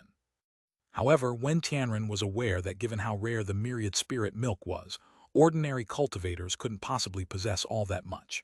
As a result, he had resolved himself to continue to exhaust his true essence and continue his attempt to roast Han Li in the divine golden flames. The current damage to his true essence would take at least 30 years of secluded cultivation to repair. With each passing moment, Wen Tianren's complexion grew slightly paler, while the silver light barrier appeared as dense as ever. Wen Tianren wouldn't be able to persist for much longer. He didn't know how much spirit milk Han Li had left, and he was still stuck in a deadlock. As he desperately searched for a method to break through his plight, something eventually came to mind.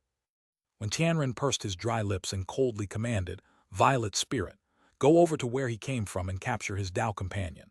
That person should be at a crucial moment in the ritual and should be incapable of resisting you." His originally refined appearance was now completely gone, revealing a trace of sinister malice. When Fairy Violet Spirit heard this, her expression changed. This battle was truly beyond the scope of reason. She had originally believed that Han Li wouldn't be able to persist for long, but he had remained unscathed throughout the entire night. Instead, Wen Tianren was now in a difficult situation, much to her surprise. After hearing his command, she was startled for a moment before realizing his intentions. This young master of the Starfall Coalition intended to use the woman conducting the ritual to force Han Li into submitting. Since Han Li had agreed to act as her protector, their friendship should run deep. However, being forced to use this shameful method only further illustrated that the disciple of Archsaint Six Paths had truly reached his absolute limit. Fairy Violet Spirit quickly recovered her ice-cold expression and silently remained in place. A cold glint ran through Wen Tianren's eyes, and he sinisterly said, "What? Could it be that you believe that because of how damaged my cultivation is that I cannot take your life? Or is it that you've always wanted to defect from the coalition ever since you were forced to join? Don't forget that the Starfall Coalition rules over half of the scattered star seas, and you are only an early core formation cultivator, so where could you possibly run? Obediently follow my orders, and I will turn a blind eye to your disloyal inaction." Fairy Violet Spirit's expression changed several times before her eyes wandered onto the golden flames, indecision lingering in her heart. During her moment of indecisiveness, streaks of light began to fly over from the distance. As they grew nearer, Fairy Violet Spirit and Wen Tianren recognized them to be the female cultivators and their carriage. When Wen Tianren saw this, he was greatly elated while Fairy Violet Spirit could only bitterly laugh in her mind. These Foundation establishment women hadn't been of any use at the start, but now they would be of pivotal importance. Before Fairy Violet Spirit could wryly smile, she spotted their panicked expressions as they approached Wen Tianren the moment they arrived. They looked at the current scene in astonishment and then quickly saluted Wen Tianren. They appeared extremely restless, but still remained silent. Wen Tianren's appearance was harsh, and a hostile expression appeared on his face. He coldly chuckled and thought to say something when his face contorted in bewilderment upon looking into the distance. When the others saw this, they were baffled and curiously turned their heads to look. "What in the world is that?" one of them shouted out upon seeing it. They all saw wisps of black quickly emerge from the ocean at a frightening speed, leaving them all at a loss for words. "The ghost mist." After a moment, one of the women shouted out in terror and immediately flew deeper into the island.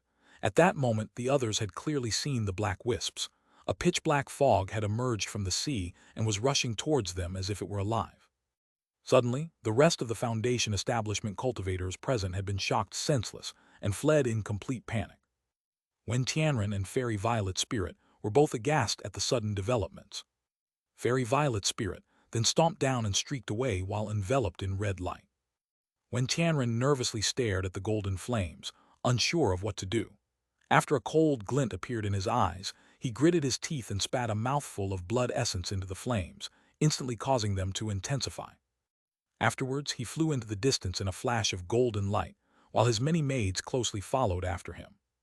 An inconceivable event then occurred before them, as the cultivators closest to the ghost mist fell onto the island like downed birds.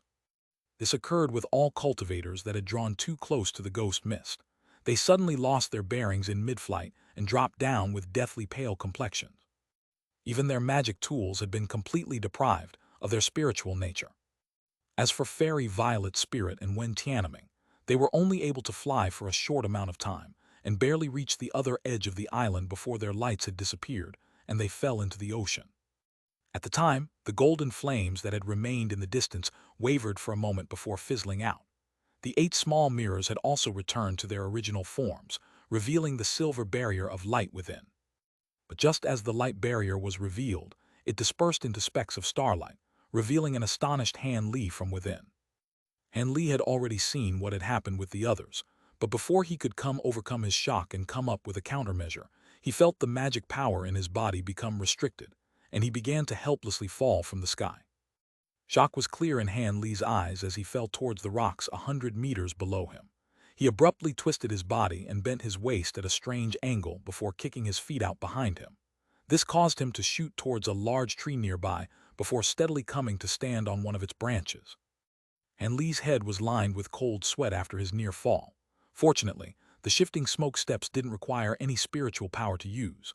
Otherwise, he would have just met his end by falling to his death. If a core formation cultivator were to actually die by falling, they'd become a laughingstock. Of course, many of the nearby Foundation establishment cultivators weren't as fortunate as Han Li and were certain to have suffered. When Han Li finally regained his bearings, he heard a series of clangs from the distance. He quickly turned his head in that direction with a changed expression. Sure enough, the clangs came from the 2 sets of bamboo cloudswarm swords that he hadn't taken into his body. Not far to their side were the 8-sided mirrors, the ancient flower basket, and the small silver bell. At the moment, they were all completely devoid of life, as if their spiritual nature had disappeared. Han Li's heart trembled, and he hastily tried to release a thread of spiritual sense to inspect the treasures. However, his heart immediately grew cold. No matter how hard he tried, his immensely powerful spiritual sense now remained motionless within his body. Han Li's blood ran cold as both his magic power and spiritual sense were now incapable of being used. He was now no different than an ordinary mortal. Let alone his magic abilities, his storage pouch and his spirit beast pouches were now useless as well. He turned around and paled upon seeing that the overflowing black mist had already filled the nearby skies. With his current speed as a mortal, there would be no chance of him outrunning the ghost mist. After reflecting on the current situation with a gloomy expression, he gritted his teeth and his body blurred. He then appeared beside the lifeless treasures and frantically gathered them all into his arms. Because he currently had no way of using his storage pouch, he could only hold the items close to his chest. Fortunately, they weren't too large, otherwise Han Li would have been incapable of carrying all of them. At the same time that Han Li was gathering up the treasures, the endless black fog suddenly descended onto the small island. Han Li felt an immense attractive force coming in the direction of the mist, and before he even realized what was happening, he was already being sucked in. Han Li was overwhelmed by shock and shifted his body several times, hoping to use his shifting smoke steps to escape, but it proved completely ineffective. A moment later, he had been absorbed into the pitch-black mist and found himself among several flashes of black lightning that instantly wrapped around his body. With several muffled booms, Han Li flickered with black light and disappeared without a trace into the fog. Han Li heard a torrent of countless, strange sounds pour into his mind as the entire world around him blurred and was replaced with absolute darkness. He felt his body suddenly come to a stop and then fell onto some kind of ground with a muffled thump. The ground was soft and thick, leaving him without the slightest injury, relieving Han Li of his most pressing worry. He took the opportunity to glance around and found only an expanse of darkness, but he did manage to smell a strong, fishy scent. Han Li wordlessly ran his hands over his body to find it sticky and wet with several things poking into him. Upon closer inspection, he discovered that he was lying on a pile of live, squirming fish and prawn. Han Li frowned and slowly tried to stand up when his head suddenly broke out in pain. At that same time, he felt his limbs turn soft, and he became overwhelmed with a sense of vertigo. Han Li inwardly cursed. Without any magic power protecting his body, he was being subjected to the full aftermath of teleportation. It was likely that he wouldn't be able to stand up for quite a while. Since this was the case, Han Li emotionlessly lied down on the pile of fish and prawn, saving his strength until he could move his limbs once more. But right then, yet another ball of black lightning appeared about 10 meters above him. That faint flash of light allowed Han Li to see strange pointed rocks about 30 meters above him, and he was able to make out that this place seemed to be an underground cave. As for the strange lightning, there seemed to be something within it. Han Li's heart stirred as he gazed at it. After wildly flashing several more times, it disappeared and dropped a pitch-black object straight onto Han Li. Han Li was startled and wanted to move out of the way, but his body was powerless. He could only watch on as the object fell onto him. As a result, a soft woman's body fell onto Han Li with a muffled grunt. It seemed she had also been teleported there. The woman was clearly rattled, and not only did she not realize that Han Li was beneath her, she also crawled on him, grabbing onto Han Li's hair. Han Li smirked and let out a faint breath of pain. The woman now realized that there was another person beneath her, an unfamiliar man. She cried out in alarm and hastily tried to stand, but her body swayed several times before she weakly fell back down. As a result, she ended up falling onto Han Li once again with her upper body resting on Han Li's stomach. From her look of fright, she seemed to be somewhat young. "Who are you?" the woman asked with a trembling voice. Her heavy, thumping heart could be clearly heard in the silent darkness. The woman's voice was quite pleasant, but since he didn't know the woman and couldn't clearly make out her appearance, Han Li jokingly replied, "Just some guy." HMPH. A trace of resentment appeared within her eyes as she fiercely glared at Han Li. But because her limbs were in pain, she could only raise her neck and turn her head towards Han Li just a bit, as this action didn't seem to take much effort. However, her pleasant fragrance did reach Han Li's nose, arousing a strange feeling in him. With the addition of her soft, ample body pressing against him, a certain area was unconsciously aroused. "What are you doing?" The woman immediately felt the change in Han Li's body, and she fiercely glared at him with a shameful expression. However, Han Li saw this action to be quite adorable. Han Li bitterly laughed and said, "It isn't something that I can control. I have lost my magic power and spiritual sense. While I would like to control my body with my cultivation and calm down my little lord, I've returned to become an ordinary man. I'm helpless to do anything about the reaction." The woman snorted. Although she didn't say anything, she seemed to have heard him. Fortunately, she couldn't move just like Han Li and could do nothing about it, despite her angry humiliation. The darkness became silent once more, broken only by the breaths of the two. Han Li felt this experience to be completely unprecedented. There were countless fish and prawn flailing about underneath him, and an unfamiliar, fragrant woman laying on top of him.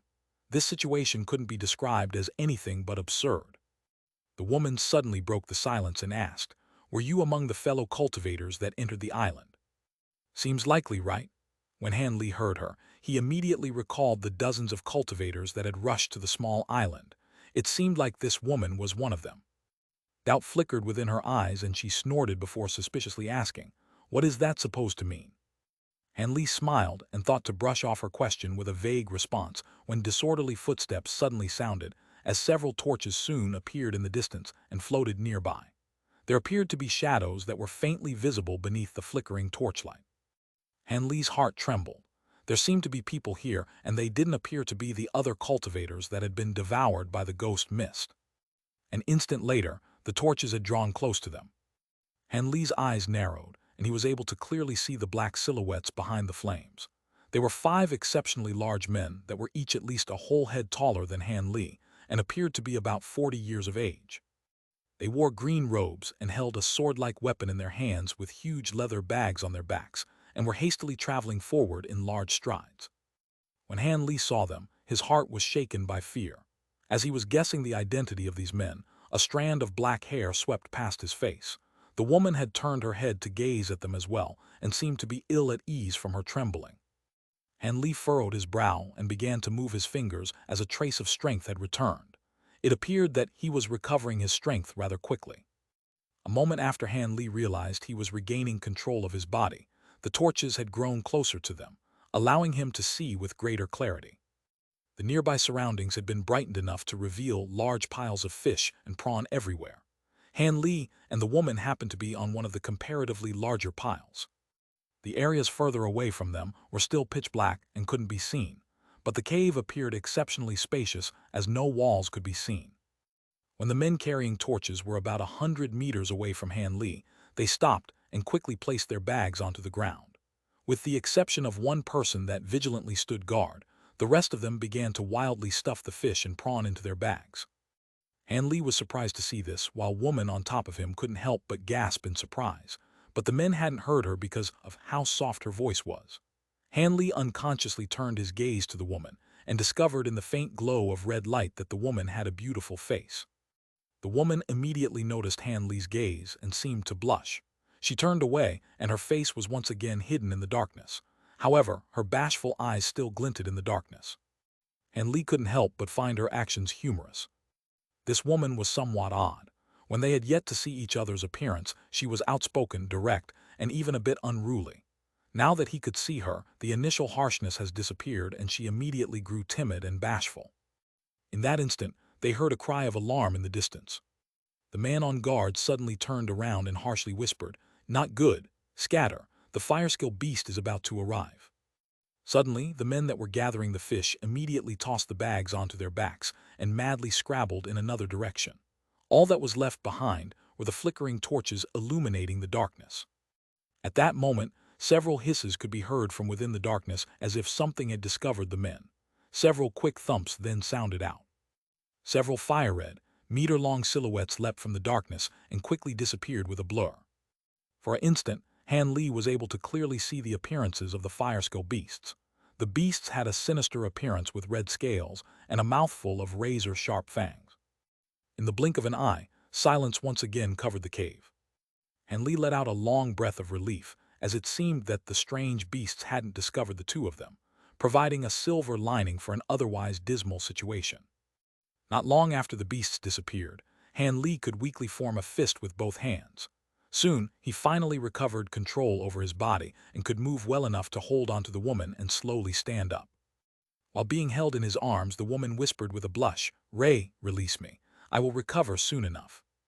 Han Li glanced at the woman and indifferently said, "If you don't mind squirming around with the fish on the ground, I'll let you go."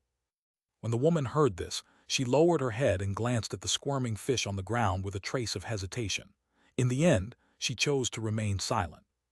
At that moment, Han Li jumped off the pile of fish with the woman in his grasp and walked in the direction of the abandoned torches. Although he didn't know what or where this forsaken place was, it would prove rather troublesome if they didn't have any light. Han Li crouched down and picked up a torch, and wore a pensive expression after glancing around. A short moment later, the blushing woman whispered, "Please release me. I can move now." When Han Li heard this, he silently relaxed his arm and the woman gracefully landed on her feet. After quickly patting down her clothes, she also picked up a torch and examined their surroundings. After a moment, Han Li suddenly headed off in the direction that the group of men had arrived from. When the woman saw this, she was alarmed and hastily asked, "Where are you going?" Han Li replied without turning his head, "I'm not going to wait here for the beasts to return.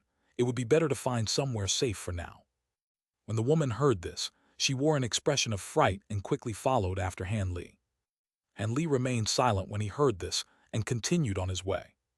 After only walking a few steps, Han Li stopped and used the torch to illuminate the ground, revealing the men's footprints. The woman was caught off guard and nearly ran into Han Li. She was left slightly bewildered and whispered, "What's wrong?" Han Li didn't answer her. Instead, he crouched down and brought a handful of sand to his nose. He revealed an odd expression after taking a sniff. "There's a dense smell of blood. This isn't a good sign." Han Li expressionlessly said this before continuing to follow the men's footsteps. The woman was startled by what he said and quickly followed after Han Li. After the time it took to finish a meal, they eventually spotted a glitter of blue light in the distance. Han Li narrowed his eyes at the sight and quickened his steps. He soon discovered that the sparkling blue light marked an exit from this black expanse. Although it was only about 3 meters wide, it was more than enough for a person to pass through. When the two saw this, they quickly walked through it with roused spirits. In the instant they arrived at the opening, a white light flashed before Han Li and 8 flawless swords quickly appeared against his neck. A hoarse voice coldly said, "Who are you? Where are Ah Hu and the others? Are you new arrivals?" Han Li's heart stirred upon seeing that he was surrounded by over 20 young men and women, each of whom held a strange sparkling white blade and wore the same strange green robes as the men from before. They were all gazing at Han Li with differing expressions. As for the beautiful woman following him, she had been surrounded as well and didn't dare to move. Han Li rubbed his nose and wryly smiled. "I imagine that we are what you consider to be new arrivals. Do outsiders often appear here?" When the middle-aged man heard Han Li, his expression relaxed but his voice still remained cold. "I would have guessed it if you hadn't said anything, as your strange clothes are something only outsiders would wear. However, it's quite fortunate for you to encounter us. After all, a majority of outsiders meet their ends in the stomach of the Umbra beasts without ever realizing what was happening." He then waved his hand, and the youths withdrew their swords. Han Li rubbed his neck and glanced at the weapons with a trace of astonishment. When those blades were touching his neck, he felt an astonishing burning sensation as if they were all made of scorching hot iron. It was a truly weird experience. Han Li then swept his gaze around and discovered that they were in front of a small stone mountain. It appeared that they had just left the heart of the stone mountain. When he gazed into the distance, there was an endless yellow desert. He then raised his head to the sky and felt an even greater shock. He saw pitch-black clouds covering the sky. They appeared endless and continuously arced with deep blue lightning, causing the sky to shine with a faint blue light. It was all stranger than anything Han Li had imagined. Before Han Li finished observing his surroundings, the lean middle-aged man frowned and asked, "Did you encounter anyone when you arrived? They would be my companions." Han Li immediately answered without hesitation. "I saw a group of men, however. They were chased down by a few beasts. They ran off in another direction." The lean man grew nervous and he unconsciously tightened his grasp on the blade. "Beasts? What kind?" "I heard those men call them fire-skill beasts." The lean man relaxed and calmly said, "Fire-skill beasts? That's good. Ahu and the others should have no problem dealing with them. But just to be sure, Fan Li, bring a group of people inside and help them. Then take them through the nearest alternative exit." A towering dark man wordlessly brought a group of people into the cave. Lean man turned his head toward Han Li and the woman and indifferently said, "I'm not sure whether I should say your luck is good or bad. You actually ran into an eruption of spirit-extinguishing chi. This causes far more tears in space to appear, and even experts are incapable of escaping them. But as a result, the Umbra beasts that normally lay inside the mountain hollow had left. Otherwise, you would have immediately be torn apart upon falling inside." When Han Li heard this, his heart sank, but his expression remained unchanged. "I hope you'll forgive me for being so bold, but could your esteemed self tell us exactly where we are? From your tone, it seems this place is quite dangerous." The lean man examined the two's clothing and saw that they didn't seem to be ordinary people and wryly smiled. "Dangerous? He. That's about right. Regardless of whatever identities or statuses you may have held on the outside, here in the Umbra realm, you're just people that need to struggle to survive. If you can't move or make yourself useful, you will end up as Umbra beast food." And Li frowned and wanted to ask more questions, but the lean man impatiently waved his hand. "We're pressed for time. The explanations will have to wait until after we return to the village. In just a moment, the Umbra beasts will return to their nests, and we'll have to quickly block this secret entrance so that we can use it again in the future." After he said this, he turned to the people behind him and started harshly giving them commands. The men and women began to grab nearby stones and started to hurriedly stack them tightly against the hole. The lean man gazed at the yin clouds in the sky and his face darkened. "Let's go. If everything goes smoothly, Ahu and the others will meet us on the way. But if we dawdle, the yin winds will appear and we won't be able to return." After saying this, he turned around and left as the rest of people closely followed after him without a word. None of them ever called out to Han Li or the woman.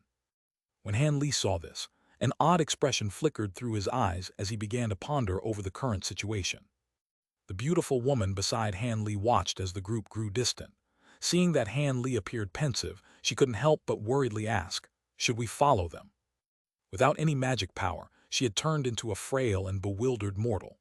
Since Han Li appeared calm this entire time, she had instinctively begun to rely on him.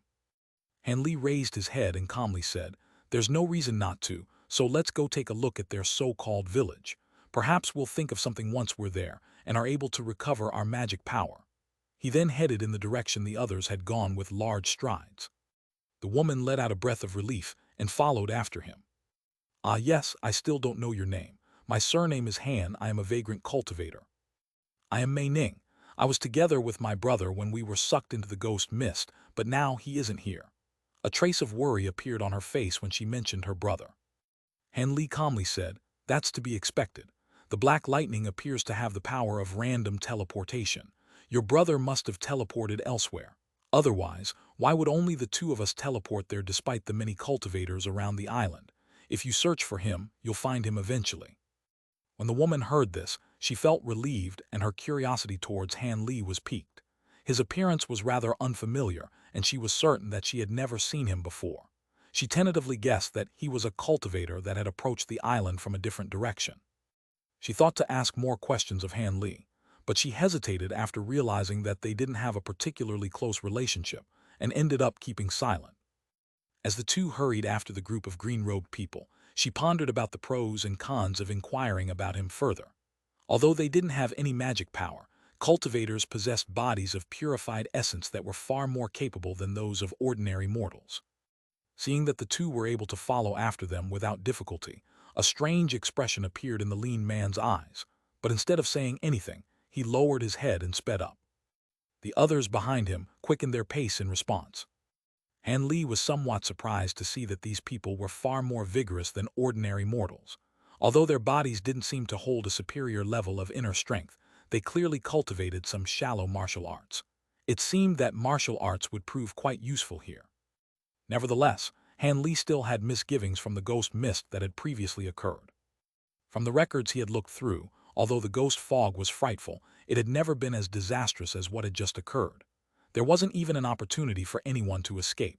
Before he had even touched the ghost mist, the entirety of his magic power had already been sealed. It had been truly terrifying. If each appearance of the ghost mist was that disastrous, then even nascent soul cultivators wouldn't be able to escape it. But in the previous appearances of the ghost mist, there were many cultivators who were able to escape from it. Even low-grade cultivators had. However, Han Li felt somewhat suspicious about what the lean man had referred to as the so-called spirit-extinguishing chi. From its name, it was certain to have something to do with why his spiritual sense and magic power were currently restricted. They were truly unlucky to have encountered such a particularly dreadful ghost mist that had managed to capture everyone present. He reckoned that those that survived the teleportation would be found scattered across the other corners of this land. Just as Han Li thought this, the lean man suddenly stopped and turned his head in a different direction while the rest of his party had followed suit. Far off into the desert, a yellow dragon could be seen rushing towards them through surging clouds of sand. "It's Ahu and the others," one of the youths shouted in delight as the others became excited. The lean man nodded his head and revealed a trace of relief, but his smile soon froze when he heard a series of sharp roars from the yellow dragon. The lean man furiously yelled with a distorted expression, "Everyone, quickly go and help them. They are being pursued by Umbra beasts." He took out the long white blade at his waist and led the charge forward. The rest of the party came to a sudden realization, and each of them brandished their blades as they followed suit. Han Li stood in place and merely stared at the yellow dragon in the distance with an odd expression. The lean man's party had just reached the yellow dragon when it abruptly stopped and roared before bursting into clouds of yellow mist. The party loudly yelled as they entered the dense smoke, and shouts of all pitches and tones were intertwined. After the time it took to finish a cup of tea, their voices eventually quieted down. After a short moment, a series of cheers came from within the yellow mist, and the men and women all emerged with their bodies splattered with beast blood. It was difficult to tell if any of them had sustained any injuries, but each of them wore a smile of pleasant surprise. When they returned, they were joined by the burly men that Han Li had seen within the mountain. They were still carrying the huge bags on their back. When they spotted Han Li and Mei Ning, they appeared somewhat confused, but after the lean man whispered something to them, their expression brightened and paid them no further mind. The group quickly marched on with the new arrivals. 2 hours later, they had reached an expanse of pitch-black stone that interrupted the desolate sandscape. Just like the desert from before, Han Li was unable to see the end of this expanse of black stone. However, the black stones were all strangely shaped, and their deep shade of black left Han Li with an eerie feeling of discomfort. But when the others saw this place, they let out long breaths of relief and wore relaxed expressions. At that moment, the yin clouds in the sky had begun to restlessly move about, and the blue flashes of lightning had become more frequent. Occasionally, they would directly strike an area nearby, causing a pit to appear among the stones. Han Li and Mei Ning were startled by the sudden turn of events, but the others seemed accustomed to it. They simply walked into the stony areas with quick strides. The lean man then shouted, "Everyone, quicken your pace. The village is about to close their doors. Let's avoid being trapped outside." Afterwards, the group of people dashed forward and ran with all their might. Han Li and Mei Ning glanced at each other. Although they didn't know what was going on, they didn't dare to fall behind. Following their lead, they made several turns throughout the expanse of stone before suddenly arriving at an open area. The spacious area had lofty stone walls that were as black as could be. Not only were these stone walls all carved out of massive boulders that were at least 3 meters wide and 10 meters tall, but they extended out for several kilometers. Additionally, about every 10 meters along the walls, a sharp spike of hardwood struck out from the wall, making for a sinister appearance. Currently, the group of people were heading in the direction of an imposing wooden gate with over 10 men, with white pikes standing guard on either side. When these guards saw the lean man's party approach, they loudly yelled at them with excitement. With a huge rumble, the gate slowly opened, allowing them inside. Although Han Li and Mei Ning were new arrivals, the guards merely glanced at them without asking any questions. Instead, they surrounded the returnees and excitedly asked them a few questions. As a result, the large men gave them a glance at the fish and prawn in their bags before the guards cried out in surprise. Han Li furrowed his brows at the sight. It seemed that food was a scarce resource here. Soon after, Han Li swept his eyes across the entire village. The entire village was within the protection of the tall stone walls, and all of its buildings were crudely carved cubes made from the same pitch-black stone as the walls. There was also a small stone platform built at the center of the village that was several times taller than the other buildings. Additionally, the top of the platform seemed to emit a faint purple fog that permeated through the entire village. It seemed to completely absorb any of the blue lightning that happened to strike the village. The purple fog was undoubtedly some kind of spell formation, but Han Li was unable to perceive the slightest spiritual qi inside the stone walls. Instead, he only felt a cold yin energy lingering in the air. Although his spiritual sense was still trapped within his body, he could still keenly sense spiritual qi. Han Li was bewildered as to why this was the case. The lean man's group had entered the village and already arrived at a large hall near the platform. There were a group of people outside the hall that were gesturing and whispering with the lean man's group when one of them looked in Han Li's direction with a deep gaze. Han Li felt his heart tremble. That person possessed the deepest inner strength of anyone he had encountered in this land. Were it in the outside world, Han Li could have easily killed him with a twirl of his finger and ignored him. But as Han Li was now, he would have to strive his hardest to deal with him. At that moment, the lean man had approached the group of people and said something to them before turning around and pointing at Han Li and Mei Ning. The group then turned their gazes to Han Li. Han Li remained silent and revealed no fear, but to his side, Mei Ning revealed nervousness from not knowing what they had in mind for them. The lean man beckoned to the two and said, "You two, come over. The village elders have some questions for you." Han Li nodded his head and calmly walked over with Mei Ning in tow. The group of people that had been standing outside had already turned around and entered the hall, and Han Li soon followed. A plump old man that sat at the center of the hall gazed at them with a kind expression and said, "Please, sit. Since we are all human, we will naturally do our best to aid one another. However, there is much that is different in this world from the outside. How about you two first introduce yourselves before I start introducing you to this land?" The others sat down at his side, and the one who had glared at Han Li outside the hall were among them as well. He had narrow eyes, a hostile expression, and pale skin. At that moment, his spirited eyes had swept across Han Li and the beautiful Mei Ning behind him. Although he was silent, a peculiar expression flickered through his eyes. Han Li casually smiled and calmly replied, "There isn't much to say about us. We encountered the ghost mist at sea and were drawn here by it. As for my previous identity, what use is it here? There is no point in talking about it."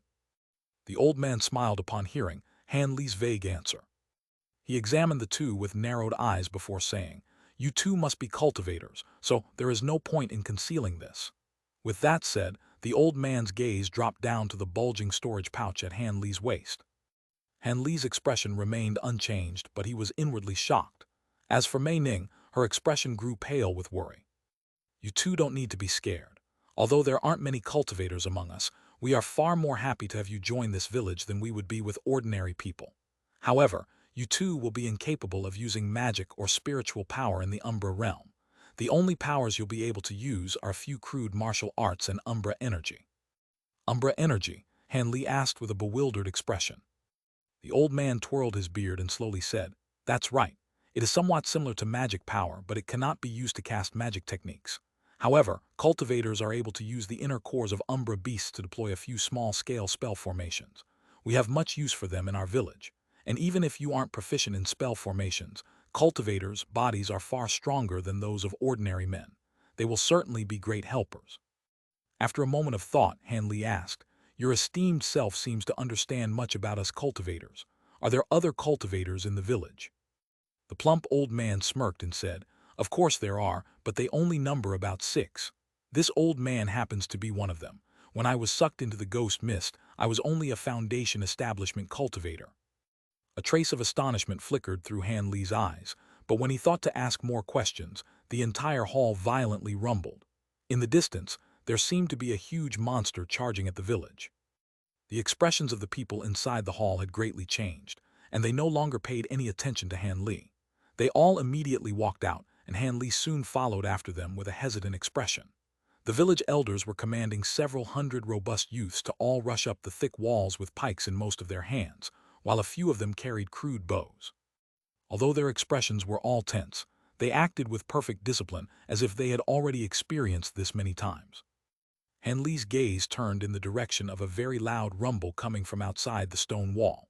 Although he could feel the tremors grow even more astonishing, nothing else had yet to happen. Han Li rubbed his chin and expectantly glanced around for a moment. He then walked over to a tall building nearby and took advantage of the chaos to jump off a wall and easily climbed onto the stone building's roof. From the top of the building, Han Li was able to see what was happening. In the distance, he saw that the stone and sand were violently scraping through the air on a bewildering black wind, while a black frost spread across the ground in its wake. It appeared amazingly cold. This seemed to be the yin wind that the lean man had spoken of previously. It truly wasn't something that ordinary mortals could handle. However, as the yin wind reached about 300 meters from the village, it began to disappear, accompanied by heavy tremors as a large object dropped onto the ground.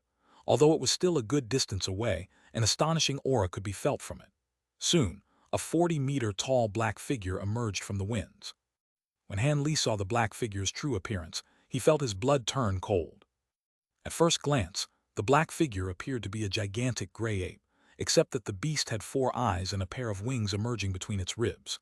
It carried a log of jet-black wood in one arm as it madly charged towards the village, while its 4 eyes were radiating with crimson light and emitted a powerful, bloodthirsty aura. After the beast's true form was revealed, many people started to loudly shout, "It's an insidious mauler! Quickly, send over the great shields." In an instant, a large number of women, children, and elderly began to deliver shields of all kinds to the walls. But soon after, they began to flusteredly run away from the walls as the huge beast came within 300 meters of the village. The tremors caused by the beast's footsteps had left Han Li bewildered. It appeared as if the stone walls would be taken down by the tremors long before the beast even reached them. But in the next moment, huge tentacles were formed from several strands of dense violet fog and rigidly fastened onto the huge beast's feet. As a result, the huge beast lost its footing and fell in front of the stone wall, causing everyone in the garrison to lose their balance for a moment from the resulting tremors. Han Li unconsciously turned his gaze to the tall platform with astonishment, and shockingly discovered that there were now 4 people sitting cross-legged on the platform. Their bodies were covered in a faint layer of purple chi as if they were utilizing a technique. "This is Umbra energy," Han Li's heart stirred. In the following instant, an order was shouted, "Attack!" A large number of pikes and arrows were shot at the huge beast like rain, completely enveloping it. As Han Li watched this, his heart thumped with excitement. Knowing that things were far from good, the huge beast loudly roared and released an icy yin wind from its mouth. Not only were the incoming arrows all blown away by the yin winds, but they were even covered in a layer of glossy black ice. They had all fallen to the ground without even touching the beast. As for the heavier pikes, although they managed to fall onto the huge beast's body, the yin wind had greatly reduced their power, and they were barely able to cause a few superficial wounds.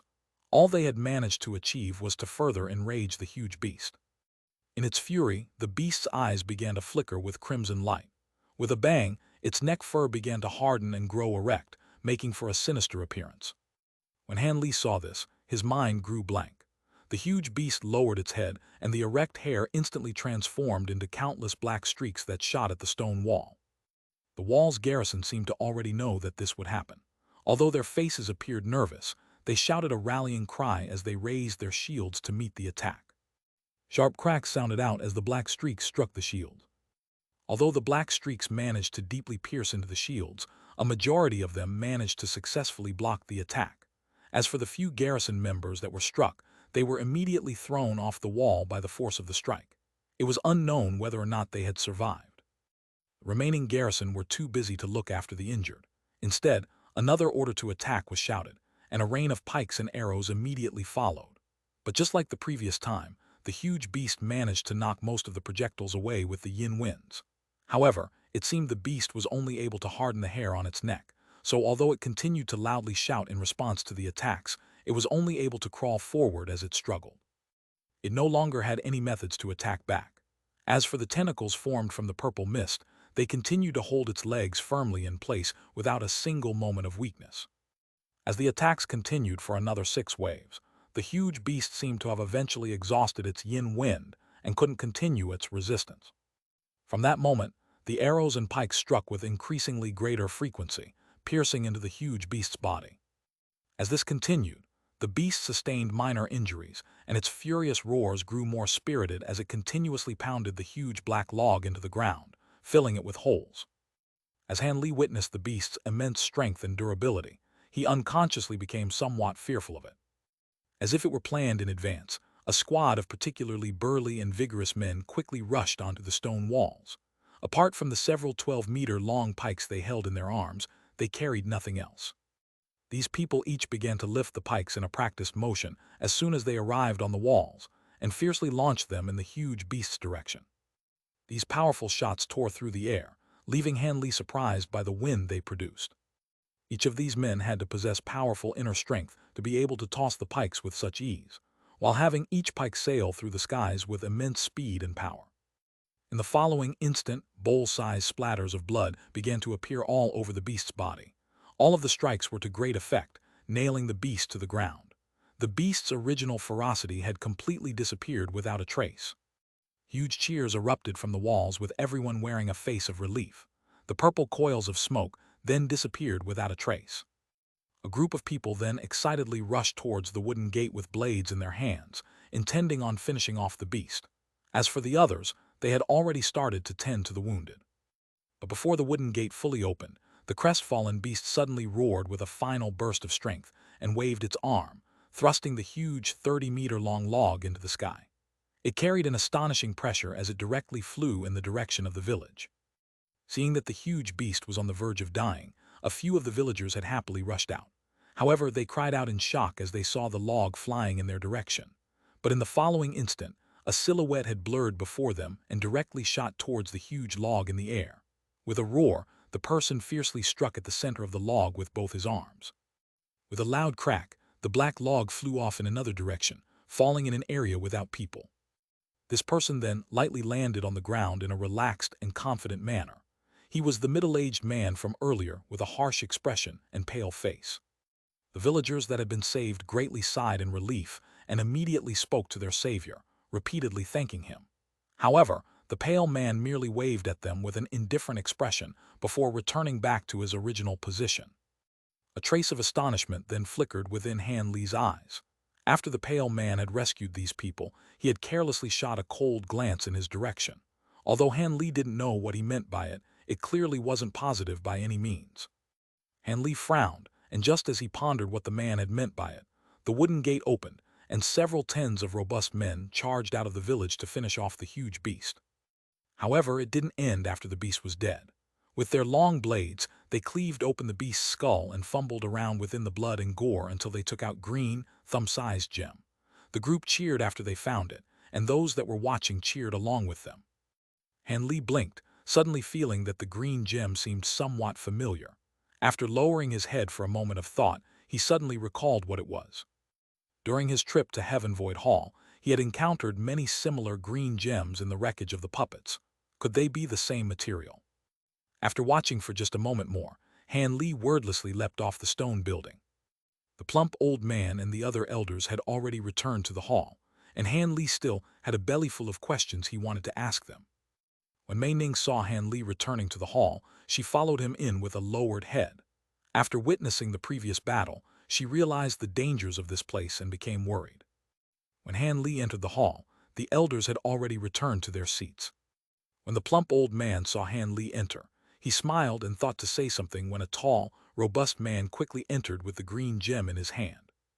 The robust man placed the gem on the table in front of the elders and respectfully said, "Great elders, this is the insidious Mauler's Umbra Beast gem. Please take a look at it." The old man glanced at the gem and happily said, "We've put you all through quite a bit of trouble.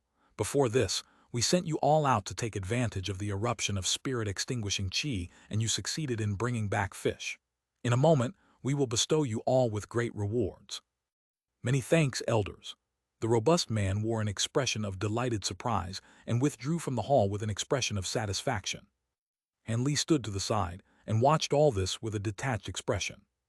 The strange beast that you two witnessed was an Umbra beast known as the insidious Mauler. It must have been quite a shock to you too. Although the Umbra realm spans only about 100 kilometers, there are demon beasts, humans, and all sorts of Umbra beasts within. With slight astonishment, Han Li asked, "There are demon beasts here?" The old man bitterly smiled and paused for a moment before answering, "Of course. Whenever there's a tier in space, both cultivators and demon beasts are brought here all the same. The demon beasts here aren't able to use their demon arts, but they've all developed their bodies with great effort and have incredible power. They aren't an existence that humans or Umbra beasts can provoke. Fortunately, they only guard a few specific areas and feast on Umbra beasts. They don't pose much of a threat to us humans since they are unlikely to emerge. Umbra beasts, however, are different. They are born from the Umbra chi of this place and are innately fond of devouring human flesh. Every so often, powerful Umbra beasts will come knocking at human villages. Although a majority of villages are capable of repelling them, smaller villages are occasionally defeated and completely wiped out. Conversely, the Umbra beasts are endless, and another insidious mauler will condense and re-emerge into the Umbra realm soon enough. After a moment of silence, Han Li slowly asked, "From what you've said, it seems that this isn't the only human village. There are others." Of course, although there aren't many, there's about 8 other villages scattered throughout the Umbra realm. Food is scarce here, so apart from a few pieces of fertile land, the rest is barren from the heavy Umbra chi. A majority of the Umbra beasts possess poisonous flesh, and apart from some special varieties, we are incapable of consuming them. Although demon beasts are able to consume them, humans would perish upon eating them. As such, only useful people are allowed to live in villages. Anybody who is useless will be driven away and have their lives run their natural course. The old man's last words were spoken with an icy tone. Han Li frowned and let out a long breath before asking, "Your esteemed self called this place the Umbra realm. Does this place have any relation with the netherworld from legend? Is there any way to restore the magic power that was restricted? Most importantly, I wish to return to the outside. I have no intention of staying here. Would your esteemed self happen to know of a way out?" The plump old man shook his head and sighed. A majority of the humans in this world were born here, and most of humans that are brought here by the ghost mist end up devoured by Umbra beasts. Only a small minority were lucky enough to reach a village. As for my own close friends and family, they are all on the outside. If it were so easy to return, why would us survivors from the outside world remain here and continue living day after day on the verge of crisis? As for whether or not this place has anything to do with the netherworld, who could possibly know? However, there is a senior that has stayed here far longer than I have, and he holds the belief that this area is a crevice between the human world and the netherworld. As a result, there is a dense concentration of Umbra chi, but there are no excessively powerful Umbra beasts that take form. Additionally, there is a far-fetched rumor being spread around by a few cultivators that believe this world has nothing to do with the netherworld. These cultivators believe that this world is actually the stomach of a legendary devil beast, the Rahu. Legend says that the Rahu is capable of both devouring stars and tearing through space, and that it is fond of concealing itself on the seafloor, only emerging to feed itself every so often. That is supposed to explain how the strange mist emerges from the sea and can link the two worlds together. Han Li's expression greatly changed when he heard this. The Rahu. How could that be possible? It makes far less sense than the netherworld. I don't believe that this entire world is contained inside a devil beast. The old man leisurely said, "That's right. When I first heard of this, I was shocked as well. Although it is hard to swallow, there is still a possibility it's true. If the tiers in space appeared periodically, then one might expect that they all appear at the same place. However, this isn't the case. Whenever new arrivals are sucked into the Umbra realm, they all come from different areas in the seas that others haven't heard of.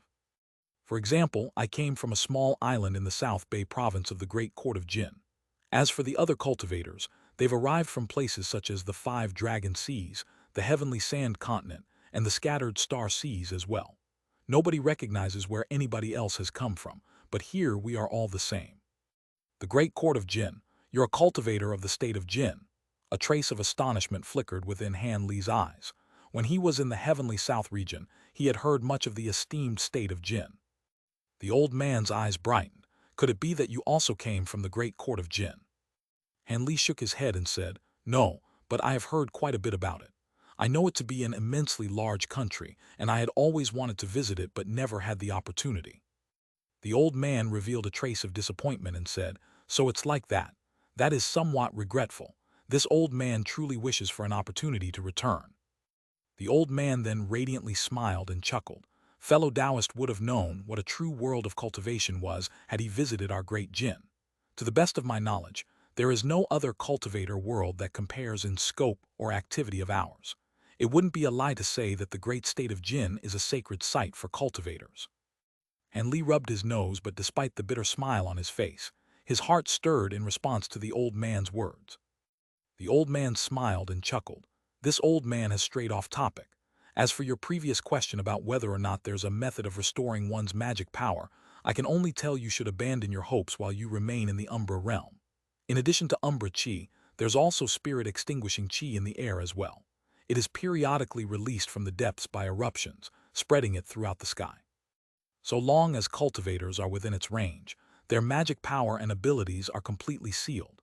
It is quite fortunate that you were brought over here during an eruption of spirit-extinguishing Chi. Han Li suddenly felt gloomy upon hearing all of this. Were it not for the eruption of spirit-extinguishing Chi, he wouldn't have even been brought here by some trifling ghost mist. After a moment of silence, Han Li resentfully said, "Since we were able to enter, then there must be a way of leaving. I refuse to believe that there is." The old man twirled his beard and unhurriedly said, "Well, technically there is a way out, but it requires assistance." A trace of joy appeared in Han Li's mind, and he hastily asked, "What is it?" As Mei Ning heard this, her expression fluctuated with roused spirits. The old man revealed a hesitant expression. Han Li's expression stirred and an odd emotion flickered within his eyes. "What? Could it be inconvenient for you to say?" The old man grimaced as he looked at the two. His eyes then narrowed and he said with a deep tone, "Please don't misunderstand. There is no point in concealing it. Although I do want 2 more cultivators to join the village, I'm not making it deliberately difficult for you. I am merely afraid you 2 fellow Taoists will impatiently rush out and throw your lives away." After Han Li heard this, he immediately chuckled, but his smile soon disappeared as he solemnly said, "Be at ease. Although I appear young, I've cultivated for many years and am disinclined to make any rash actions. If it truly is impossible, I won't pointlessly risk my life. However, I would still like to hear of the method." After some consideration, the plump old man replied, "Since that is the case, this old man won't conceal it any longer." He then walked to the hall's entrance and raised his head to the sky with a pensive expression. Mei Ning bit her red lips and asked, "Brother Han, what do we do? Could it be that you truly wish to climb Stormwind Mountain?" Her current complexion was extremely pale. After she heard the method to return, she began to despair, believing that it was impossible to achieve. Han Li gazed at the sky and indifferently said, "I haven't given it much thought yet, but I do know that I will be giving it a try eventually." When Mei Ning heard this, her expression stirred. Just as she thought to say something, someone suddenly approached them. It was a 16-year-old, dark-skinned youth with a curious expression. The youth stared at them and elegantly said, "So you are the 2 new arrivals. I've received orders from the elders to bring you 2 to your residences. Since you have just arrived, 3 days of food will be given to you free of charge. However, later you will have to undertake assignments or else you will be ejected from the village." And Li nonchalantly said, "That's fine, lead the way." The youth nodded his head and set off without another word. Shortly after, the youth brought the 2 of them to a neat stone building in a corner of the village. When Mei Ning arrived in the room and saw that there was only one wide bed, her face suddenly grew scarlet. The woman hesitantly asked the youth, "There is only one bed here." The youth blinked and curiously asked, "If a man and a woman are together, then wouldn't they want to sleep in one bed?" Having heard that, Mei Ning's blush grew more intense. She thought to give an explanation, but she was unable to muster any words for the time being. At that moment, Han Li had finished examining the building's exterior and indifferently said, "We will be sleeping separately. Please bring us another bed." The youth curled his lips. Although he was somewhat unwilling, he agreed and walked out. After the youth walked out, Han Li promptly said, "Go ahead and take a rest first. I'm going to take a look around the village." When Mei Ning heard him, she wore a blank expression and silently nodded. Without any further hesitation, Han Li walked out of the building and glanced around before heading towards the center platform. He was greatly interested in the methods to control Umbra energy. There was no one standing guard nearby the stone platform, so Han Li was able to easily approach it. With its great height, the lack of stairs made it appear even more towering than he had expected. Han Li walked several times around the stone platform and easily climbed onto it. Han Li walked around on the platform and curiously examined a stone disc with a trace of astonishment. The disc was over 3 meters wide and was placed flat onto the platform. There were many strange decorative patterns carved into it, along with many profound talisman characters. Although there was no one currently operating it, it continuously emitted a purple mist that spiraled into the sky and covered the village. As a proficient scholar of the Tao of Formation spells, Han Li began to study the stone disc with narrowed eyes. Not longer after, his expression fluttered before revealing a trace of enlightenment. He then furrowed his brow as he sunk deep into thought. While Han Li was completely entranced, he suddenly heard an unfamiliar voice from behind him. Could it be that fellow Taoist has obtained some profound insights? Han Li's heart was shaken, and he inwardly cursed in surprise upon realizing that someone had unknowingly appeared behind him. It would have been quite dangerous if they had meant him any harm.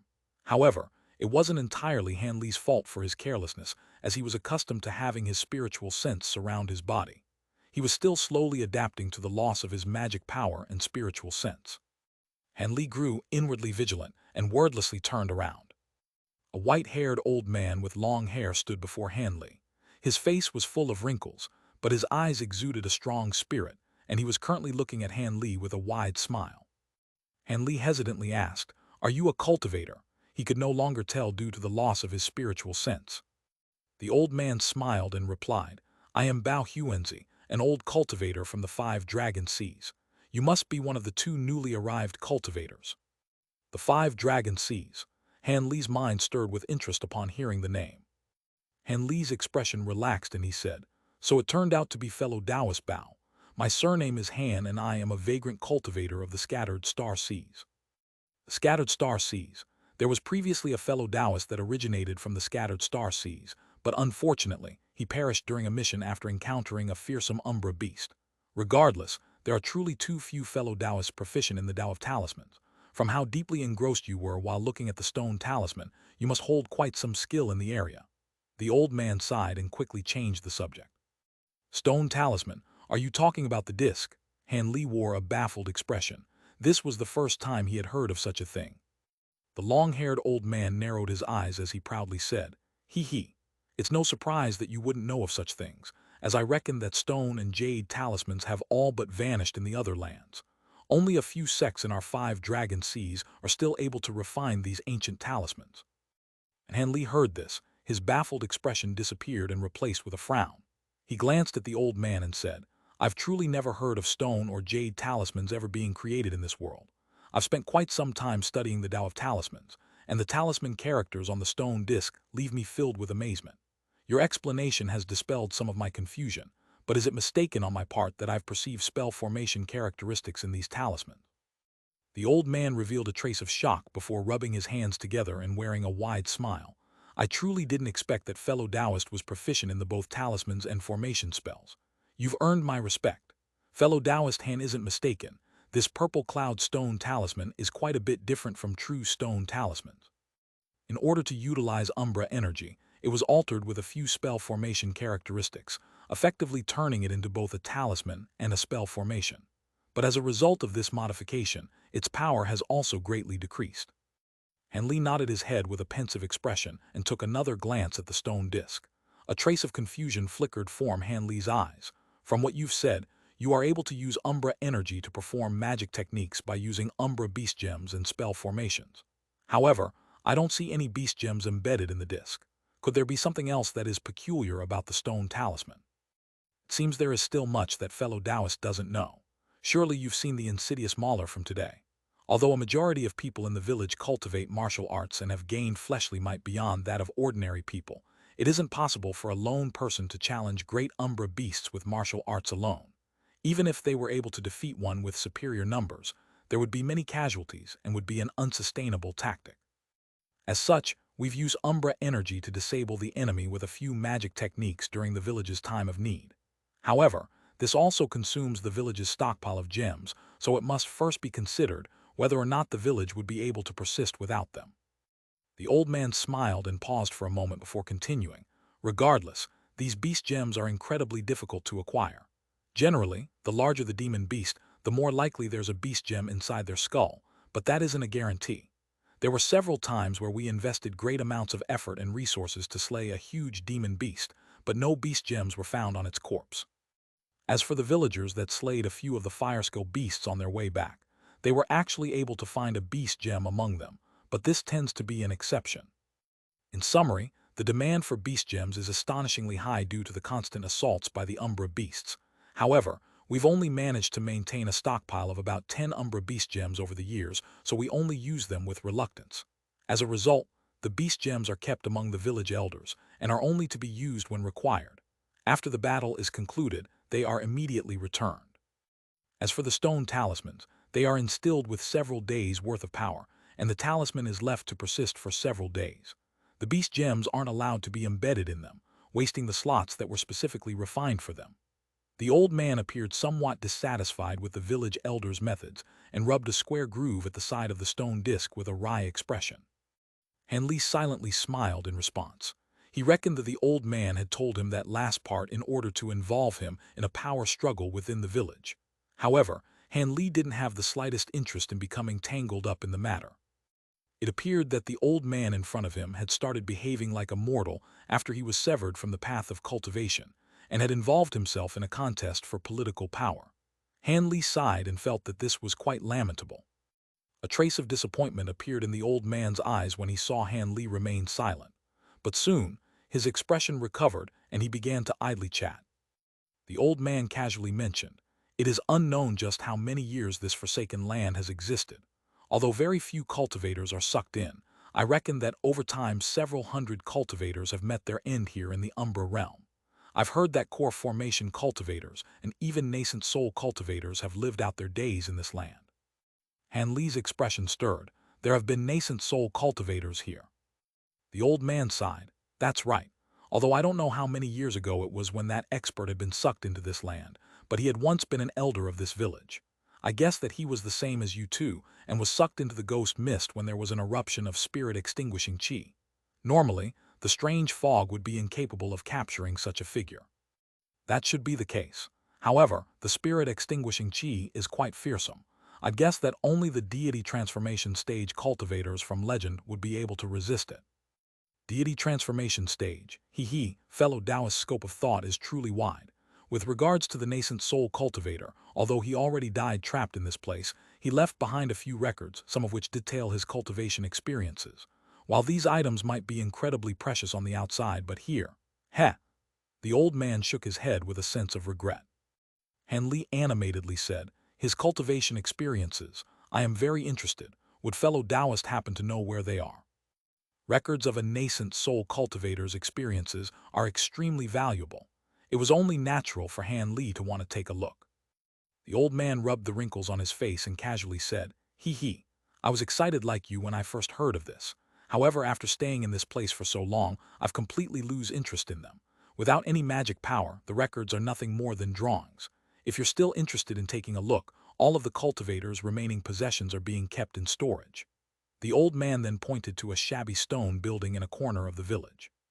Barely restraining his excitement, Hanli calmly said a few words of thanks to the old man. Hanli chatted a bit more with the old man, but he was able to see Hanli's impatience and took the initiative to take his leave. Hanli watched the old man's departing figure and pursed his lips. After a quick moment of deliberation, he shook his head and descended from the stone platform. He then quickly walked towards the storage room with the cultivator's remaining belongings. Many villagers along the way felt that Hanli's face was somewhat unfamiliar and curiously glanced at him. However, none of them bothered to approach or question him. As a result, Hanli was able to arrive in front of a rather worn black stone building unobstructed. After a moment of hesitation, he pushed the door in front of him, but it didn't budge in the slightest. Hanli was surprised by the door's resistance and suspected that there was something wrong with the door. But after taking another deep breath, he used the entirety of his strength. Although he hadn't cultivated any exterior martial arts, his body had passed through the essence cleansing of both foundation establishment and core formation and was able to muster great force. With a heavy groan, the door slowly began to give way inch by inch, and Hanli was elated at the sight. At that moment, he discovered that for some reason, the door was twice as thick as an ordinary door. It was no wonder the door was nearly stuck. Han Li quickly entered the room and was faced with a moist stench of decay. He grimaced and quickly held his breath until the outside air rushed into the room and cleared out most of the unpleasant scent. He then took a short breath of fresh air before he began to look through the room, using the faint light from the doorway. The room was rather simple. Apart from the rows of stone tablets that took up a majority of the room, there were also a few stone tables. The stone tablets were about 3 meters tall and 6 meters wide, much to Han Li's surprise. As for the stone tables, they had records and a few scrolls as well as what seemed to be lifeless magic tools. Han Li quickly recovered from his surprise, and after some thought, he burst into laughter. How could one find wood or bamboo to make paper within this realm? As for jade slips, they were incapable of being used without magic power. As such, the stone tablets would be the only way to record something, so these stone tablets should be the records they had left behind. As for the magic tools on the table, they seemed to be just like his own flying swords and must be removed from this place before they could be put away. As for storage pouches, Han Li hadn't spotted any of them in the room. It seems they had been dealt with in a different manner and weren't left on display. After glancing at the general situation in the room, Han Li casually walked over to a stone tablet and saw that it was covered in a thick layer of dust, obscuring whatever was carved into it. Han Li casually tore off a piece of his jacket with a frown and started to wipe it clean. Soon, Han Li was able to see what was carved onto the tablet. These weren't characters that were widely used in the cultivation world, but rather were a type of rarely seen script. Fortunately for Han Li, he was vastly experienced and could easily recognize them. But as soon as Han Li glanced at the tablet, his interest immediately disappeared. This was merely the diary of a Foundation establishment cultivator.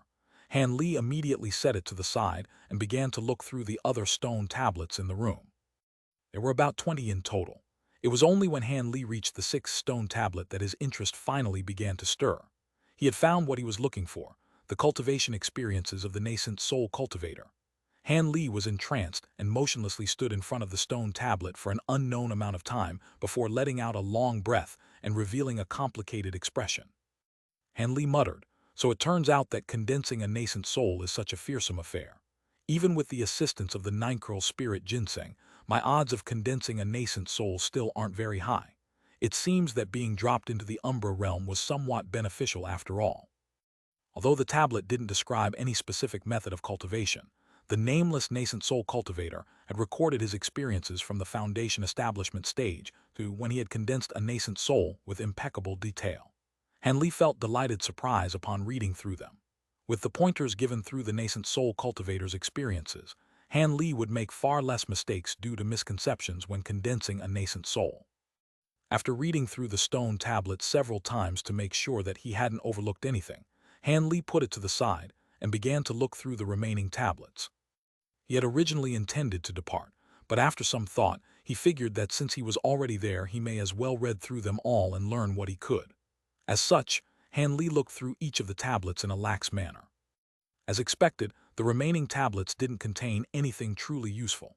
Although a few of them contained cultivation arts, they were all beneath his notice as he had the profound yin arts in his possession.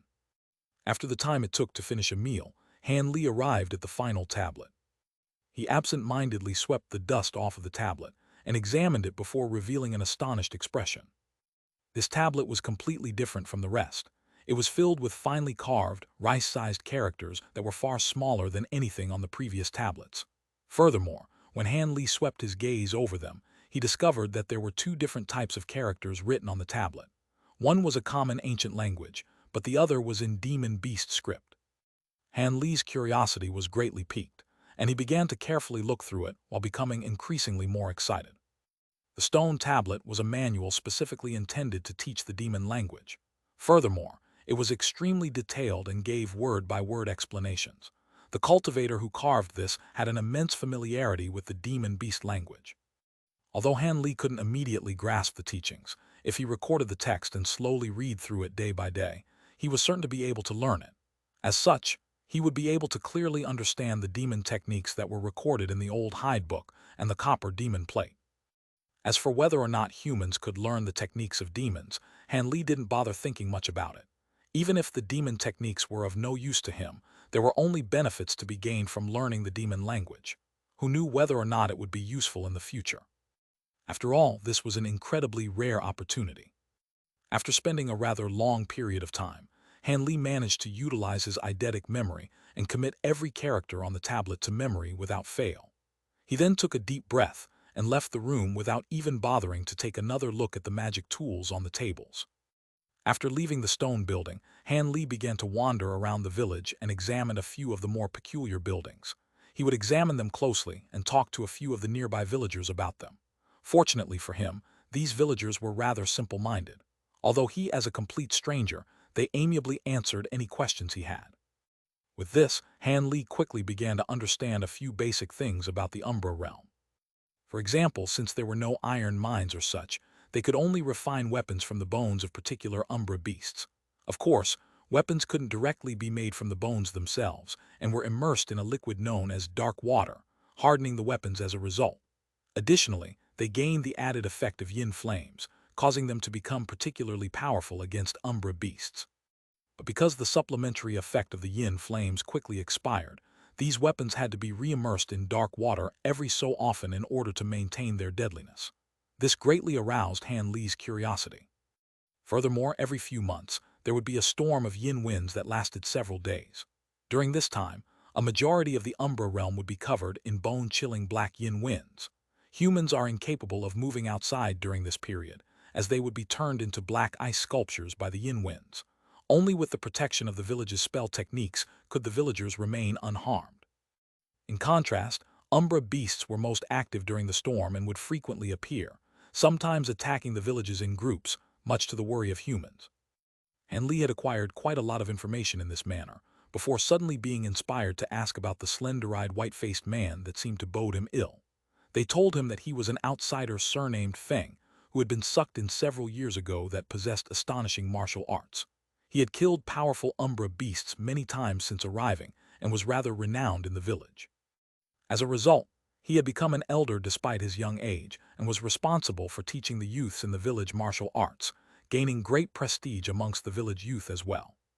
While Han Li didn't feel particularly fearful after hearing this, he inwardly frowned and felt that the man would prove quite troublesome.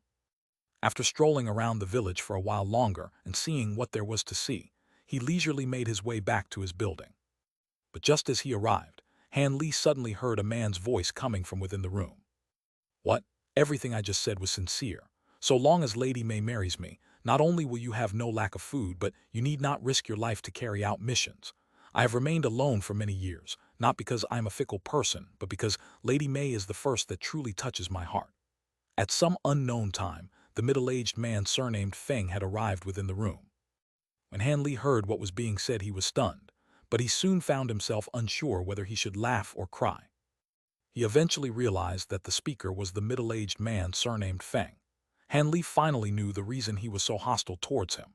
The man mistakenly believed that Han Li and Mei Ning had some sort of intimate relationship because they had arrived together. However, it was no surprise to Han Li that this elder Feng would feel his heart stir upon seeing Mei Ning. The women in the village that he had seen weren't beautiful in the least.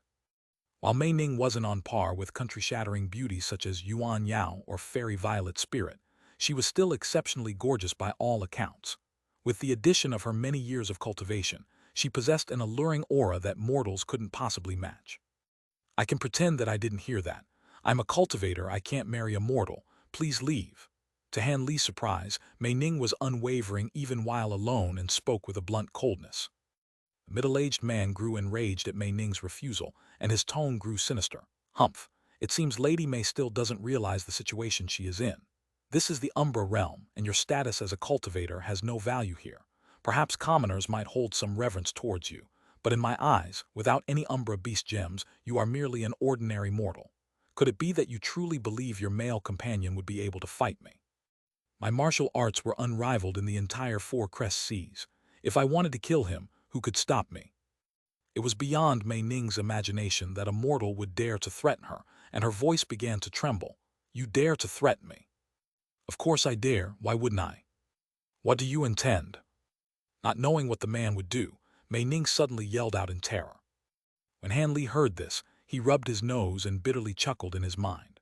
Although it could be said that he had no prior relationship with the woman, she was still a fellow cultivator that was trapped in the Umbra realm just like him. He wasn't so heartless that he could ignore her current plight. With that thought, Han Li wryly smiled. Bang! Before Mei Ning screamed a second time, he kicked open the room and confidently walked in. Mei Ning was pushed into a corner of the room by the middleman surnamed Feng. When he heard the door burst open, his evil grin was replaced with a look of astonishment. When he saw that Han Li was the one who entered, his expression quickly grew sullen. When Mei Ning saw Han Li, her pale expression immediately brightened as she ran out of the corner to Han Li's side. The woman managed to regain her bearings and immediately warned, "Fellow Taoist Han, be careful. That man wishes to do you harm." Without turning his head away from the man surnamed Feng, he calmly said, "Relax, I heard what he said from outside the room." The middle-aged man coldly stared at Han Li and asked with a harsh tone, "When did you return? I didn't hear any movements." He was extremely confident in his inner strength. With it, he could hear the rustling of leaves and grass from over 40 meters away. However, he was baffled by the fact that he hadn't been able to detect Han Li. Han Li lazily turned his head towards the man surnamed Feng and half-heartedly said, "It seems you are quite confident in your martial arts. However, it was quite stupid of you to target me." When the middle-aged man heard this, a malicious look appeared in his eyes. "Stupid. It's been a while since anyone has called me that. I'll have to break one of your arms to discipline you." His body then blurred without another word and he shot towards Han Li. As his palm fiercely struck towards Han Li's right forearm, it grew somewhat larger and carried a powerful gale. From his actions, it appeared that he truly wanted to break Han Li's forearm in two. As Han Li watched his quick and violent strike, his figure blurred with a calm expression, and he left behind 4 different afterimages as he met his strike. The middle-aged man was greatly shocked and reflexively turned his palm halfway to strike the silhouette before him. However, that silhouette was only an illusion, and his palm only struck air. Before the middle-aged man realized what had happened, a small azure dagger had silently been pressed against his throat. The man felt an ice-cold sensation tremble throughout his body, and his hair stood on end. The middle-aged man heard Han Li speak from behind him with an emotionless tone. "It's best that you don't flail about. Although I don't wish to leave the village due to murder, if you force my hand, I will reluctantly do so." The middle-aged man immediately froze as the dagger at his throat was incredibly sharp. He didn't believe in the slightest that Han Li would hesitate to slice open his throat, and it would take but the slight movement. However, the fear on his face was accompanied by complete disbelief. He hadn't been able to perceive Han Li going behind him in the slightest. "Since your esteemed self planned to break my arm, it is only proper that I return the favor in kind." Without waiting for a response, Han Li swiftly grabbed onto his forearm at an odd angle and suddenly squeezed. Crack! The middle-aged man's forearm bones were cleanly snapped with an inconceivable burst of strength. Og! Although the middle-aged man was extremely hardy, he still felt an immense pain from his arm and groaned in pain. However, he wasn't an ordinary man and managed to forcibly stifle his yelp despite the cold sweat covering his face. Han Li resisted the impulse to finish him off and his body blurred away. With a calm expression, he warned, "Remember that if you dare to enter this building again, it won't end with your arm. I'll be taking your life as well." Han Li was able to suppress the man by utilizing the miraculous effects of the shifting smoke steps, but he didn't really intend on killing him, as there would surely be someone who had seen the middle-aged man enter this building. He didn't wish to suddenly be a target of pursuit immediately after coming to this unfamiliar land. By breaking the middle-aged man's arm, he had given himself half a month's breathing room before he would recover his strength. This would give Han Li enough time to plan out what he would do in the future. He knew that such a minor punishment was only a temporary measure, and that if he let him go, he would surely come back for trouble, given his forceful temperament. If a suitable opportunity arose in the future, Han Li wouldn't mind secretly killing him. "I've truly made an error in judgment. I didn't expect that your esteemed self was a top-rank martial arts expert. I admit defeat." With an ashen expression, the middle-aged man uttered this before quickly leaving the building. His departing figure made for a rather sorry sight. When Mei Ning saw the middle-aged man depart from the building, she let out a breath of relief. She then saluted Han Li with a slight blush and said, "Many thanks for Brother Han's assistance." Han Li casually fiddled with one of his flying swords before casually placing it back inside his robes. He nonchalantly said, "It was nothing. If you truly hold no interest in this person, then you should do your best to avoid him. However, if Lady Mei intends to remain in this village, it wouldn't be a bad idea to become his bride." Mei Ning shook her head and bluntly said, "Marry him? Absolutely not. Ever since I set foot on the path of immortal cultivation, I made a pledge that I would only be wed to a high-grade cultivator. How could I possibly agree to marry a mortal without any spiritual roots?" And Li's expression remained unchanged upon hearing the woman. He silently walked over to a chair and calmly sat down before closing his eyes. While the woman was unable to achieve the same level of calm as Han Li after what she had just experienced, she went to the stone bed and also sat down. Not long after, her expression fluctuated as she expectantly asked, "Fellow Taoist Han, do you have any good plans to escape this place?" After a moment of silence, he opened his eyes and insipidly said, "Did Lady May not listen to the method to depart this place? How could I possibly have a good idea for that already?" Mei Ning heard his response. She clearly didn't believe him and her eyes quickly reddened. "Fellow Taoist Han, don't deceive me. When I heard the elder's method, I believed that it was impossible. Although fellow Taoist remained silent, you appeared calm and confident. You clearly must have some method of escaping this place. Could it be that Brother Han believes this little woman to be a hindrance and plans to move by himself?"